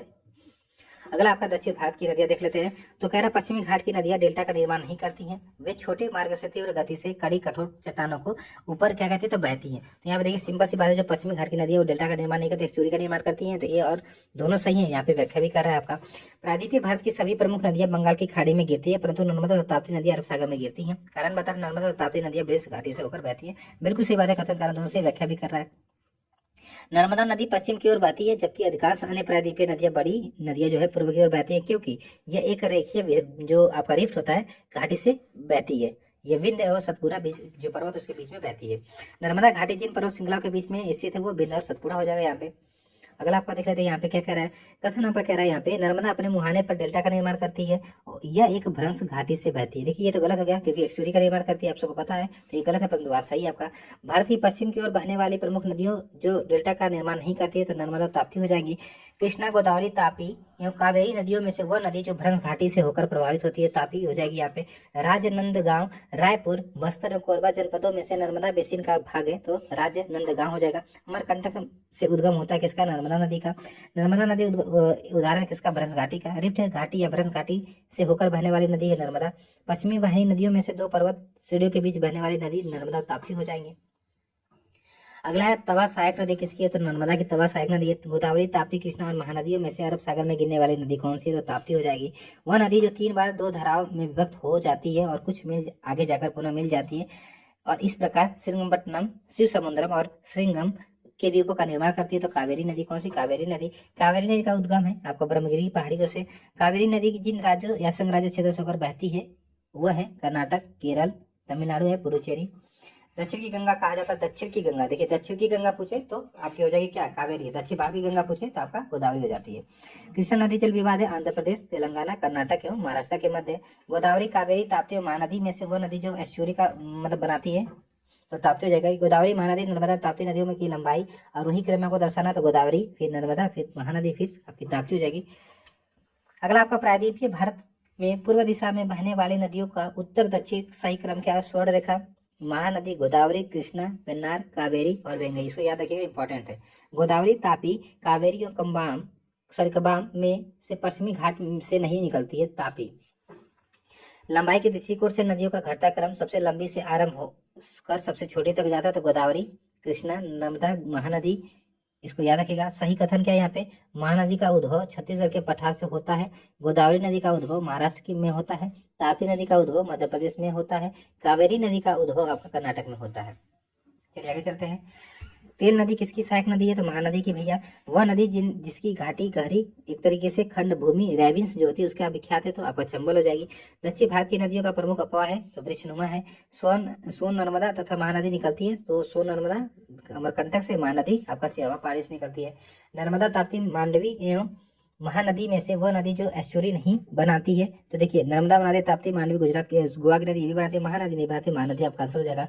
उड़ीसा में अपना डेल्टा बनाती है तो महानदी बनाती है। अगला आपका प्रश्न देख लेते हैं आप लोग। चलिए अगला है आपका यहाँ पे साबरमती, ताप्ती, कृष्णा, कावेरी में से वह नदियां जिनके घाटों में जल का अभाव है, तो साबरमती और ताप्ती नदी हो जाएंगी। वह स्थान जहाँ से भारत की दो महत्वपूर्ण नदियों का उद्गम होता है, जिनसे एक उत्तर की तरफ प्रभावित होकर बंगाल की खाड़ी में की तरफ जाती है और दूसरी महत्वपूर्ण नदी में मिलती है और दूसरी अरब सागर की तरफ प्रभावित होती है, तो अमरकंटक से। कह रहा मलगी नदी का उद्गम स्थल है कहाँ पे? बैलाडीला की पहाड़ी। केरल में पूर्व की ओर प्रभावित होने वाली नदियां हैं पाम्बार, भवानी और कंबानी। मध्य प्रदेश से पूर्व से पश्चिम की ओर प्रभावित होने वाली नदियां हैं तो नर्मदा, ताप्ती और माही। नर्मदा, महानदी, गोदावरी और कृष्णा नदियों में से सर्वाधिक बड़ा जल ग्रहण किसका है? तो गोदावरी नदी का। प्रायद्वीपीय भारत की सबसे लंबी नदी गोदावरी नदी है। वंशधारा, इंद्रावती, प्राणहिता एवं पेन्नार नदियों में से गोदावरी की सहायक नदियां हैं, तो इंद्रावती और प्राणहिता। भारत का दूसरा सबसे बड़ा नदी बेसिन है गोदावरी बेसिन का। सुमेलित करना आपको, ब्रह्मगिरी पहाड़ी से कावेरी निकलती है, बेरीनाग जो झरना वहां से झेलम निकलती है, महाबलेश्वर से कृष्णा निकलती है, छोटा नागपुर पठार से आपका स्वर्ण रेखा निकलती है। नर्मदा, सोन, चंबल और ताप्ती नदी घाटियां जो इनमें से गहरी जो खंड भूमि बनाती है, चंबल बनाती है। कौन सा विशेष लक्षण नर्मदा नदी के लिए उपयुक्त है? तो संरचनात्मक मूल, ब्राह्मणी, नागावली, स्वर्ण रेखा और वंशधारा में कौन सी नदियां पूर्वी घाट से निकलती हैं? तो नागावली, वंशधारा से। ज्वालामुखी मूल, वायु मूल, संरचनात्मक मूल एवं हिमालयी जो मूल है उनमें से वो लक्षण जो नर्मदा नदी के लिए उपयुक्त है, तो संरचनात्मक मूल लक्षण। अब यहाँ पे सुमेल करना है। नदी है जैसे कि मान नदी, तो ये मैना पाट, बनास नदी तो देवघर पहाड़ी, जो आपका सोनबेरा पठार, और केलों की बात करें तो लुनुंग आपका पहाड़ी। अन्य नदियां इस प्रकार है, जैसे हिमालय की सभी श्रेणियों को काटने वाली नदी सतलज है।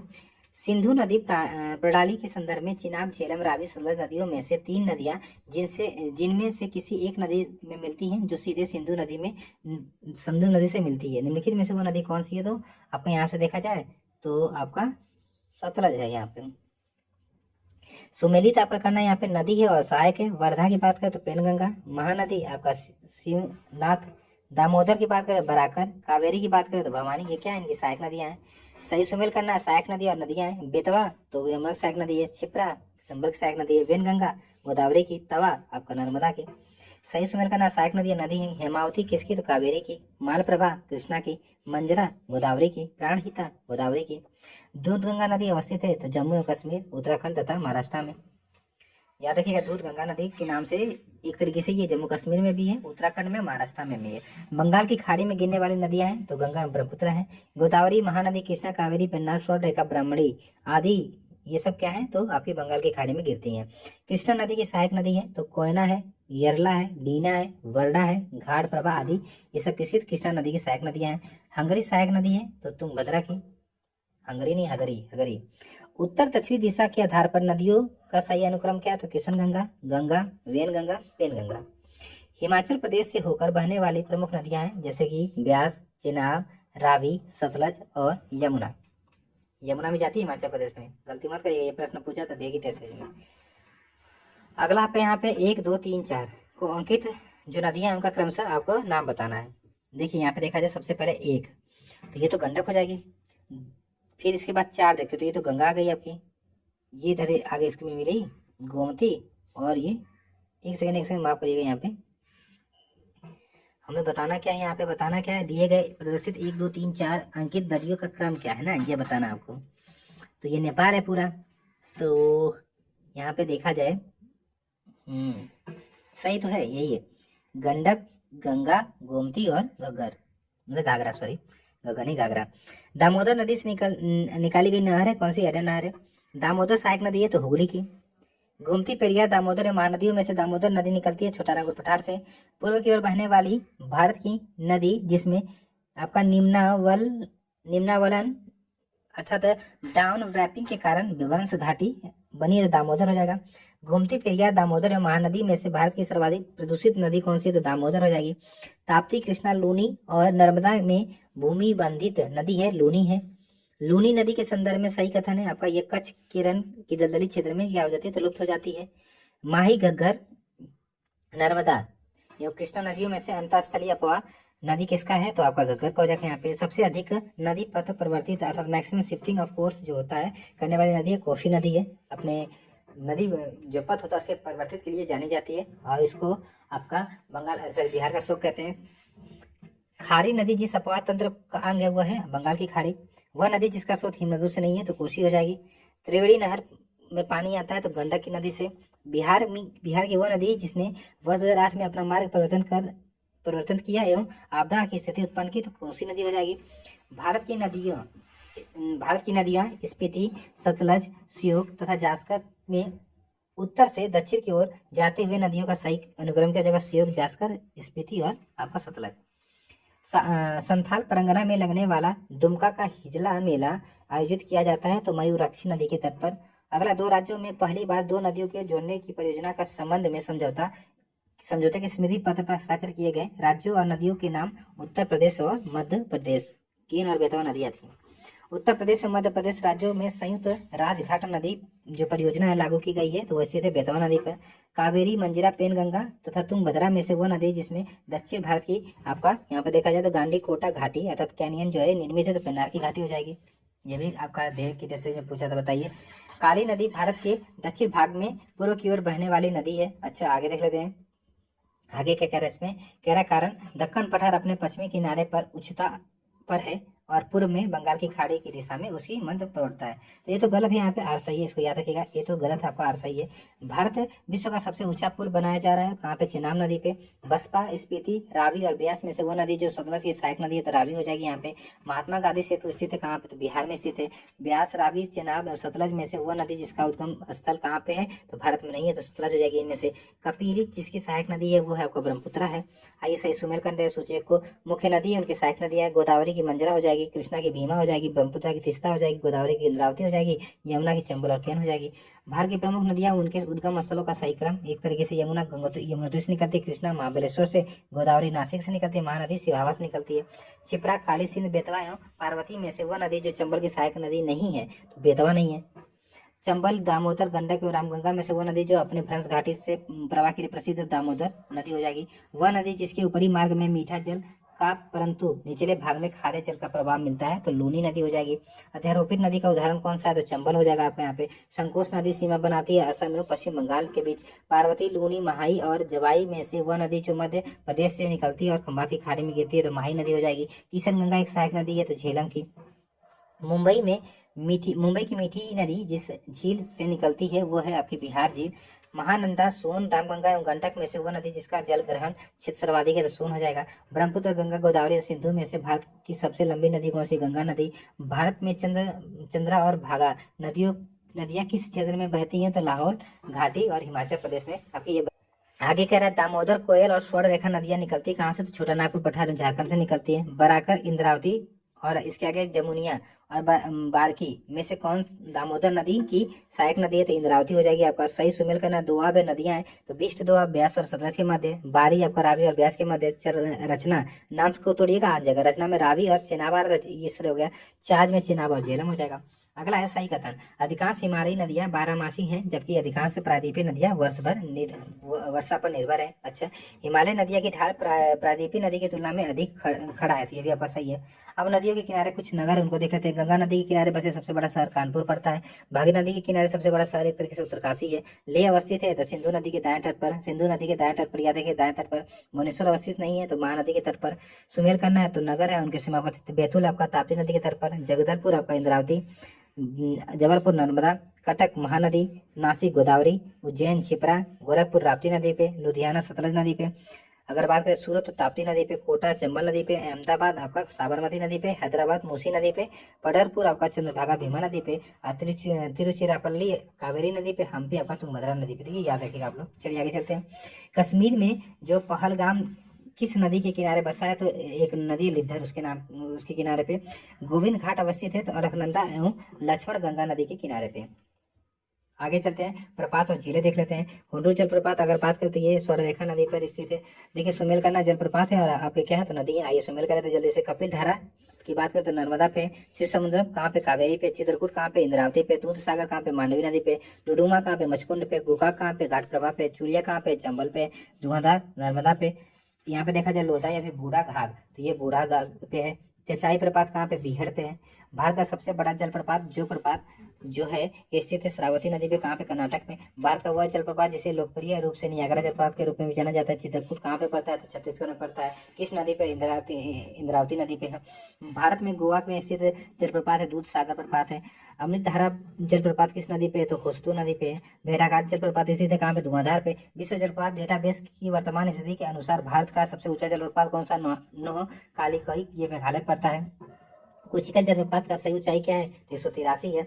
आपका कहाँ पड़ता है, कर्नाटक किस नदी में, वराही नदी पे पड़ता है। देवनाथ झील कहाँ पे है तो ये केरल में आपका यहाँ पे। अष्टमुंडी, चिल्का, पेरियार और पुलिकट झील में से कौन सा एक लैगून झील नहीं है तो पेरियार आपका एक तरीके से कृत्रिम झील है, याद रखिएगा, ये भी प्रश्न पूछा था। भारत के पूर्वी तट पर स्थित सबसे बड़ी लैगून कहाँ पे तो चिल्का में आपका हो जाएगा। भारतवर्ष में खारे पानी की सबसे बड़ी झील कौन सी तो चिल्का हो जाएगी। चिल्का झील जहाँ स्थित है वो है आपका उत्तरी सरकार तट।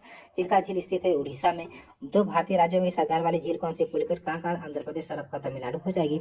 फुलहर झील कहाँ पे तो उत्तर प्रदेश के पीलीभीत में, यहीं से आपका गोमती नदी निकलती है।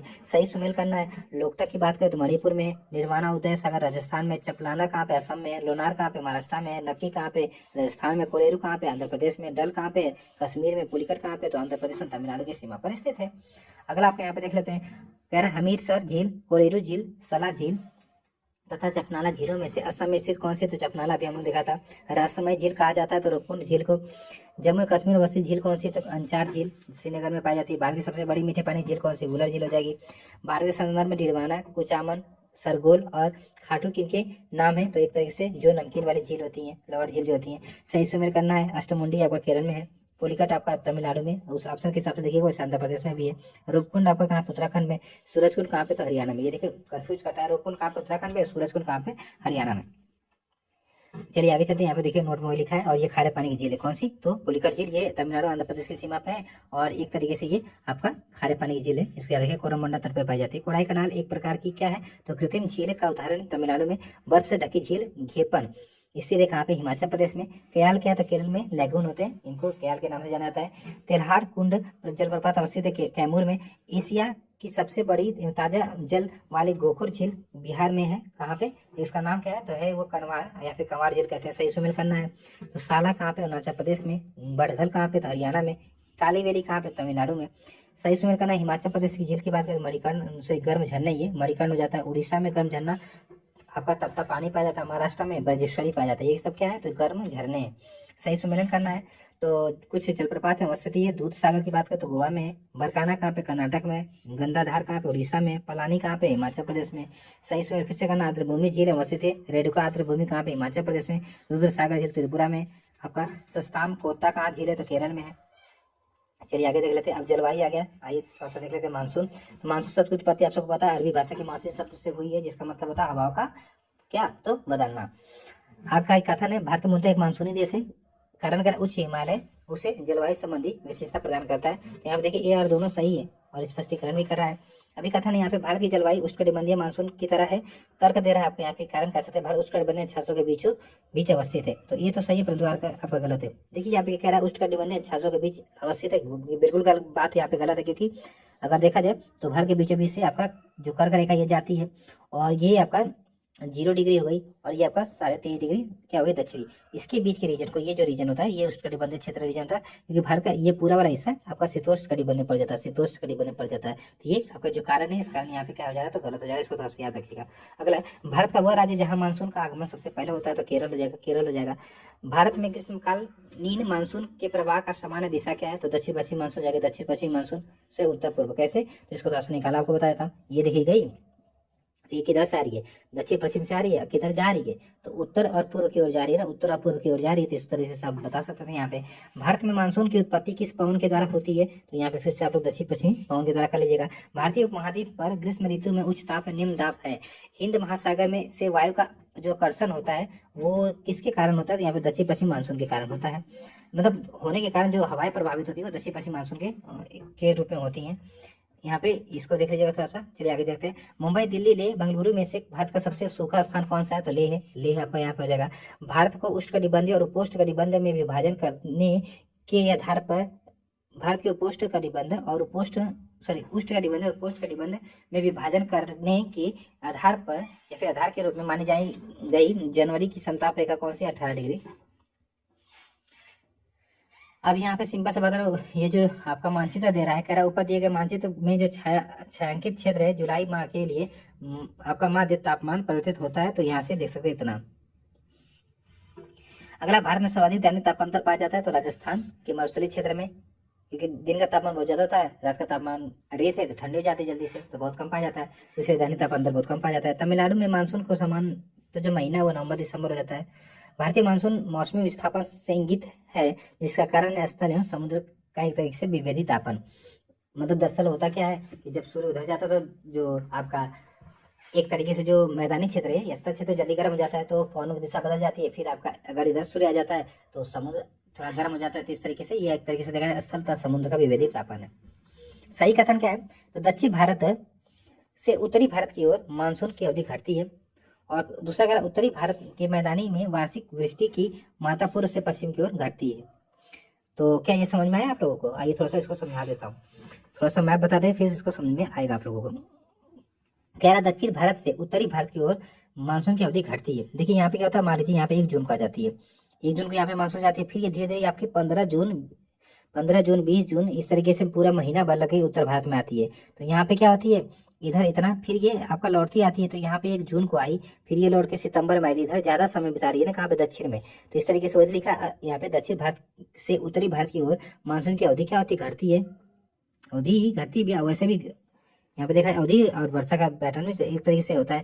फिर कह रहा है उत्तरी भारत के मैदानी में वार्षिक वृष्टि की मात्रा पूर्व से पश्चिम की ओर घटती है। अब ये क्या कह रहा है यहाँ पे, ये समझेगा थोड़ा सा। हाँ, ये कह रहा है कि उत्तरी भारत के मैदान में वार्षिक वृष्टि की मात्रा, जो वार्षिक वृष्टि होती है उसकी मात्रा पूर्व से पश्चिम की ओर घटती है। तो ये भी तो सही है ना, इधर से ये मानसून आ रही है, अब इधर थोड़ा सा आर्द्रता होती है, इधर बरसात देती है, लेकिन इधर जाते थे इसकी ह्यूमिडिटी खत्म हो जाती है। तो वही बात यहाँ पे कह रहा है। सही कथन है, आईओडी परिघटना उष्णकटिबंधीय पश्चिमी हिंद महासागर एवं उष्णकटिबंधीय पूर्वी प्रशांत महासागर के बीच सागर पृष्ठ तापमान के अंतर से विक्षेपित होती है। आईओडी परिघटना मानसून पर एल नीनो के असर को प्रभावित कर सकती है। इसको थोड़ा सा कॉन्सेप्ट है, अब इसको समझाना पड़ेगा, लेकिन यहाँ पे समय नहीं। चलिए आगे चलते हैं। अमृतसर और शिमला लगभग एक ही अक्षांश पर स्थित है, परंतु उनकी जलवायु से भिन्नता का कारण क्या है? तो उनकी ऊंचाई। सिंपल सा, उनकी ऊंचाई से भिन्नता। अगला, छत्तीसगढ़ राज्य में फैलाव पाया जाता है तो आर्द्र दक्षिण पूर्व जलवायु का। पश्चिमी घाट, दक्कन पठार, मध्य प्रदेश तथा छत्तीसगढ़ बेसिन में कौन सा क्षेत्र अरब सागर की शाखा से अधिक प्रभावित नहीं होता है? Chhattisgarh basin.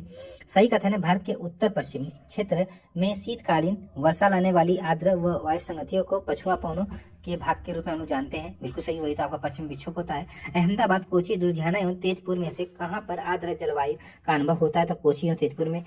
Intertropical conversion zone, जिसको ITCZ कहते हैं, एक निम्न वायुदाब पेटी स्थित है कहाँ पे? तो पछुआ ध्रुवीय हवाओं के जो आपका पेटी उसके मध्य मानसून का निर्वर्तन इंगित करता है। तो साफ आकाश से बंगाल की खाड़ी में अधिक दाब परिस्थिति से स्थल पर तापमान के बढ़ने से।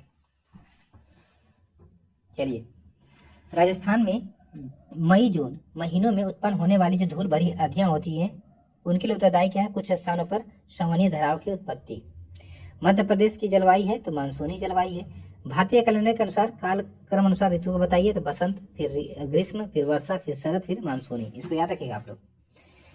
मध्य प्रदेश की जलवायु है, एक सेकंड यहाँ पे देखिए, वही मैं कह रहा हूँ 4-5 यहाँ से आ जाएगा, माफ करिएगा। यहाँ पे मध्य प्रदेश की जलवायु है मानसूनी। यहाँ पे जो ऋतु थे बसंत, फिर ग्रीष्म, वर्षा, फिर शरद। ये पूछा था 2021-22 में पूछा था ये। कह रहा कथन, आगरा और दार्जिलिंग एक ही अक्षांश पर स्थित है, किंतु जनवरी में आगरा का तापमान 16 डिग्री सेल्सियस तथा दार्जिलिंग का जो तापमान होता है वो 4 डिग्री सेल्सियस होता है। कह रहा कारण इसका ऊंचाई के साथ तापमान घटता है तथा विरल वायु कारण मैदानी प्रदेशों की तुलना में पर्वतीय प्रदेश अधिक ठंडे होते हैं। अब क्या यह व्याख्या कर रहा था? बिल्कुल सही बात है, कथन कारण दोनों से व्याख्या भी कर रहा है। राजस्थान में बहुत कम वर्षा होती है, क्यों? हवाएं किसी प्रकार की बाधाओं को पार नहीं करती हैं, जिसके कारण ठंडा होने के लिए आवश्यक ऊंचाई नहीं प्राप्त होती है। इस तरीके से याद रखिएगा आप लोग। यहाँ पे अगर आप वर्षा देख सकते हैं, भारत की सर्वाधिक वर्षा मुख्यतः प्राप्त होती है तो दक्षिण पश्चिम मानसून से होती है। भारत के किस तटीय प्रदेश में उत्तरी पूर्वी मानसून से वर्षा होती है कोरोमंडल तट पर, लौटी मानसून कह सकते हैं इसको। उत्तरी पूर्वी मानसून से सबसे अधिक वर्षा प्राप्त होता है तमिलनाडु तट अर्थात जो कोरोमंडल तट है। आगे देखते हैं, आगे का अरुणाचल प्रदेश, सिक्किम, केरल एवं जम्मू कश्मीर राज्यों में से अधिकतम औसत वार्षिक वर्षा कहाँ पे होती है, तो सिक्किम में होती है। इनमें से ऐसे दो नगर जो लगभग एक ही अक्षांश पर अवस्थित है, फिर भी उनकी वार्षिक वर्षा में कुल मात्रा में अंतर पाया जाता है सर्वाधिक, तो अजमेर और शिलांग हो जाएंगे। अगला कह रहा है, एक मौसम विज्ञान केंद्र का औसत वार्षिक तापमान 26 डिग्री सेल्सियस है। इसकी औसत वार्षिक वर्षा 63 सेंटीमीटर है और इसके तापमान का वार्षिक परिसर 9 डिग्री सेल्सियस है। ये किसको संदर्भित करता है, तो चेन्नई को। भारतीय नगरों जैसे पटना, कोची, कलकत्ता और दिल्ली में समांतर वर्षा का सही अवरोही क्रम क्या हो जाएगा, कोची, कलकत्ता, पटना और दिल्ली। आम्र वर्षा अर्थात मैंगो शावर संबंधित है, तो आम की फसल से। भारत में सबसे कम वर्षा वाला स्थान कौन सा, लेह हो जाएगा। दक्षिण पश्चिमी मानसून काल में कलकत्ता, मैंगलोर, चेन्नई व दिल्ली में सबसे कम वर्षा कहाँ पे होती है, तो चेन्नई में होती है। दरअसल आपको वो यहाँ पे देखिए थोड़ा सा कॉन्सेप्ट समझा देता हूँ। यहाँ पे हाँ होता क्या है, ये एक तरीके से प्यारा भारत हो गया, यहाँ पे पड़ता है चेन्नई। तो ये जो आपकी दक्षिण पश्चिमी मानसून है यहाँ पे पर्वतीय वर्षा कराती है, तो यहाँ पे उधर नहीं जा पाती है, और ये जो बंगाल की खाड़ी की शाखा इसके पहले गुजर जाती है, इसलिए चेन्नई में वर्षा नहीं होती है। चलिए आगे चलते हैं। चेरापूंजी अवस्थित है कहाँ पे, तो मेघालय राज्य में अवस्थित है। भारतवर्ष में सर्वाधिक वर्षा वाला क्षेत्र कौन सा, पश्चिमी घाट, हिमालय क्षेत्र तथा मेघालय। अगला है, भारत में वर्षा अधिकतर होते हुए भी यह देश प्यासी धरती समझा जाता है। इसका कारण है वर्षा के पानी का तेजी से बह जाना, वर्षा के पानी का शीघ्रता से भाप बनकर उड़ जाना, वर्षा कुछ ही थोड़े महीने में जोर से होना।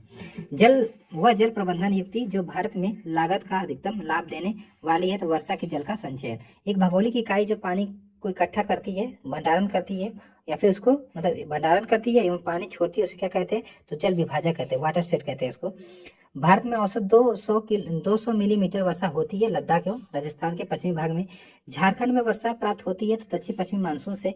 नीचे दिए गए मानचित्र को आप देखिए और बताइए कि भारत में रेखांकित भागों में जो वार्षिक वर्षा का मध्य कितने से कितने के मध्य होता है, तो ये जो क्षेत्र है यहाँ पे 100 से 150 सेंटीमीटर की मध्य वर्षा होती है। जब पुष्कर की पहाड़ियों में भारी वर्षा होती है तो बाढ़ आती है कहाँ पे, तो बालातोरा में।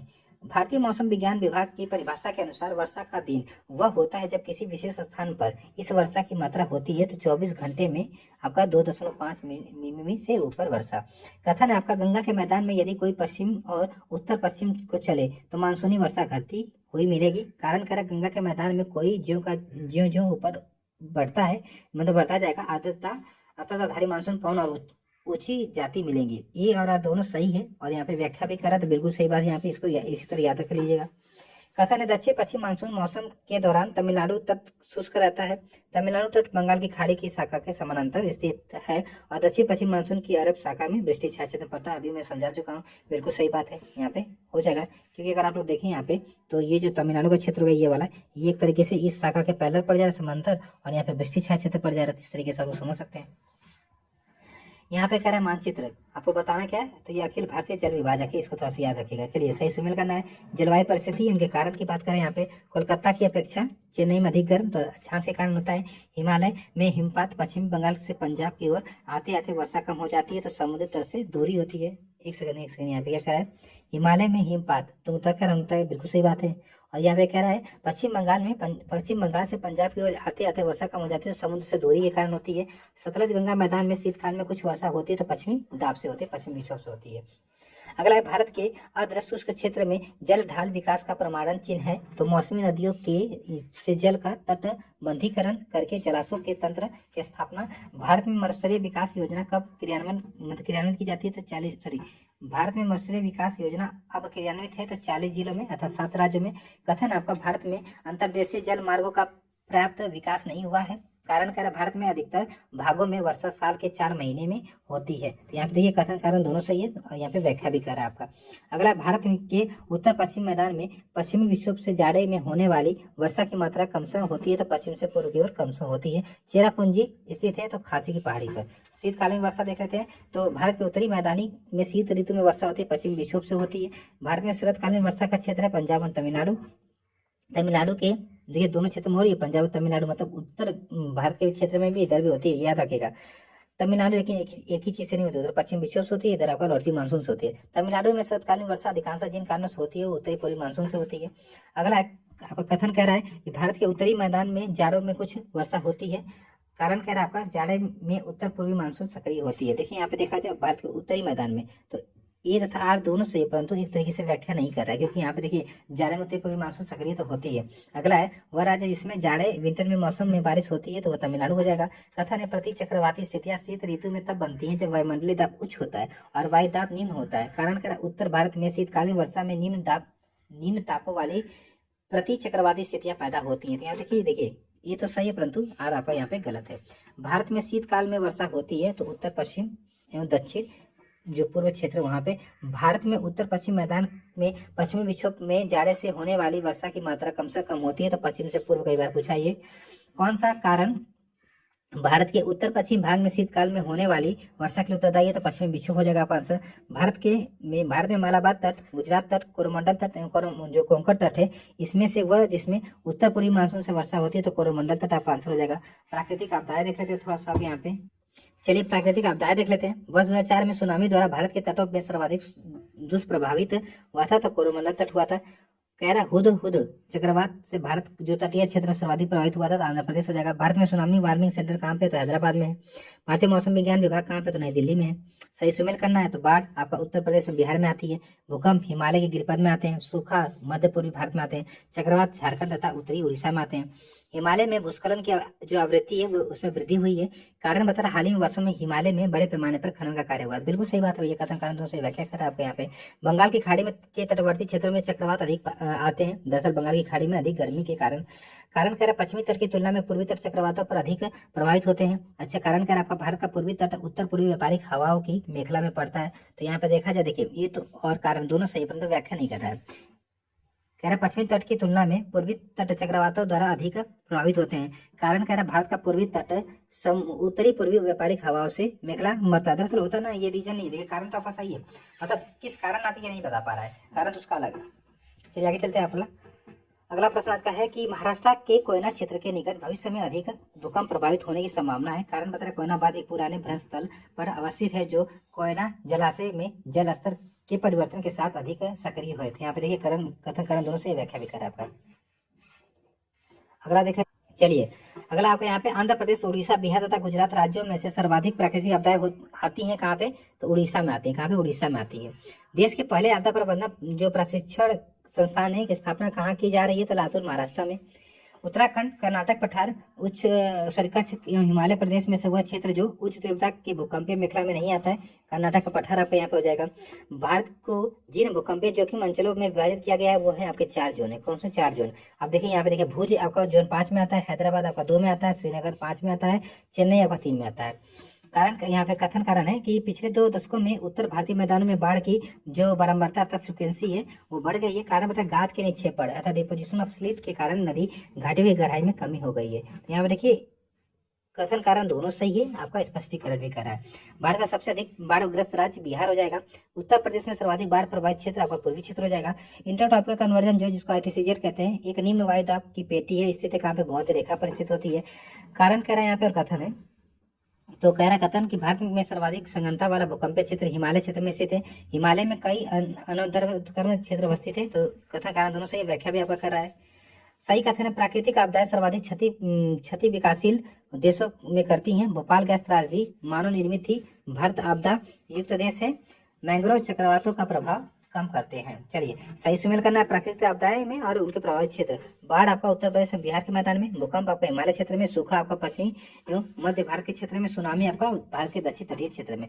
समुद्री चक्रवाती तूफान तौकते किस सागर से उत्पन्न हुआ था, तो अरब सागर से। चलिए आगे देख लेते हैं। अब थोड़ा सा मिट्टियां देख लेते हैं जल्दी से। काली मिट्टी की बात करें, वह मिट्टी जो बेसाल लावा के अपक्षय के कारण निर्मित होती है, तो रेंगुर मिट्टी या फिर काली मिट्टी कहते हैं। भारत में काली कपास मृदा की रचना किसके अपक्षय के कारण हुई, तो बेदरी फिसर अर्थात ज्वालामुखी चट्टान, जैसे जो ज्वालामुखी था उसके अंदर से जो आपका लावा निकला है ना फिसर के कारण, वहीं से आपका इस मिट्टी का निर्माण था। रेंगुर काली मिट्टी का ही नाम है।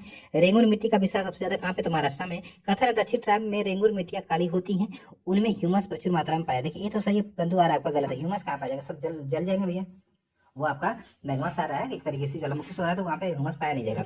अगला है काली मिट्टी कपास की खेती के लिए उपयुक्त है, उनमें जैव तत्व प्रचुर मात्रा में पाया जाता है। ये सही है। देखिए यहाँ पे जैव तत्व तो वही फिर ह्यूमस हो गया। जैव तत्व मतलब एक तरह से सड़े गले जो तत्व होते हैं वो ना, तो यहाँ पे गलत हो गया, ये तो सही है। कपास की खेती के लिए सर्वाधिक उपयुक्त मिट्टी कौन सी है? रेगुर मिट्टी है। काली मिट्टी कपास की कृषि के लिए उपयुक्त होती है, कारण क्या है उसमें नाइट्रोजन तथा पदार्थ प्रचुर मात्रा में पाए जाते हैं। ये सही है, परंतु गलत है भैया। फिर से स्वतः कृषि मिट्टी कहा जाता है कपास की काली मिट्टी को। लावा मिट्टियां पाई जाती है मालवा पठार में। मालवा का पठार की प्रमुख मिट्टी कौन सी? काली मिट्टी है। वह मृदा जिसे सिंचाई की कम आवश्यकता होती है क्योंकि वह नमी रोक कर रखती है, तो काली मिट्टी आपका आंसर हो जाएगा। निम्न कथन सत्य, काली मिट्टी को स्थानीय भाषा में रेंगुर कहा जाता है। क्रिप्स के अनुसार रेंगुर मिट्टी अनिवार्य रूप से एक परिपक्व मिट्टी होती है। काली मिट्टी में आर्द्रता आधा नमी धारण करने की क्षमता उच्च होती है। क्यारेवा प्रसिद्ध है जाफरान अर्थात केसर की खेती के लिए। लेटराइट मिट्टी की बात कर लेते हैं, तो भारत की लेटराइट मिट्टी के संदर्भ में सत्य कथन बताना है आपको यहाँ पे। तो यहाँ पे देखिए, भारत की लेटराइट मृदा के संदर्भ में सत्य है। लेटराइट मृदा उच्च देखिए ताप व भारी वर्षा वाले क्षेत्र में विकसित होती है। भारत की लेटराइट मिट्टियों के बारे में सही कथन है, वे साधारणतः लाल रंग की होती हैं। वह इन मिट्टियों में आपका टेपियोका और काजू की अच्छी उपज होती है। कथन है आपका, पश्चिम बंगाल की तुलना में आंध्र प्रदेश की शुद्ध रोपित क्षेत्र की उसकी कुल क्षेत्रफल की प्रतिशत कम है। कारण क्या है? अधिकांश आंध्र प्रदेश की मृदा आपकी देखा जाए यहाँ पे लेटराइट प्रकार की है। ये तो सही है और आपका यहाँ पे कारण गलत है। लेटराइट मिट्टी मिलती है, तो लेटराइट मिट्टी का सर्वाधिक विस्तार केरल का जो एक तरीके से मालाबार तट है वहाँ पे पाया जाता है और इसके बाद महाराष्ट्र में पाया जाता है। चलिए आगे देखते हैं थोड़ा सा लेटराइट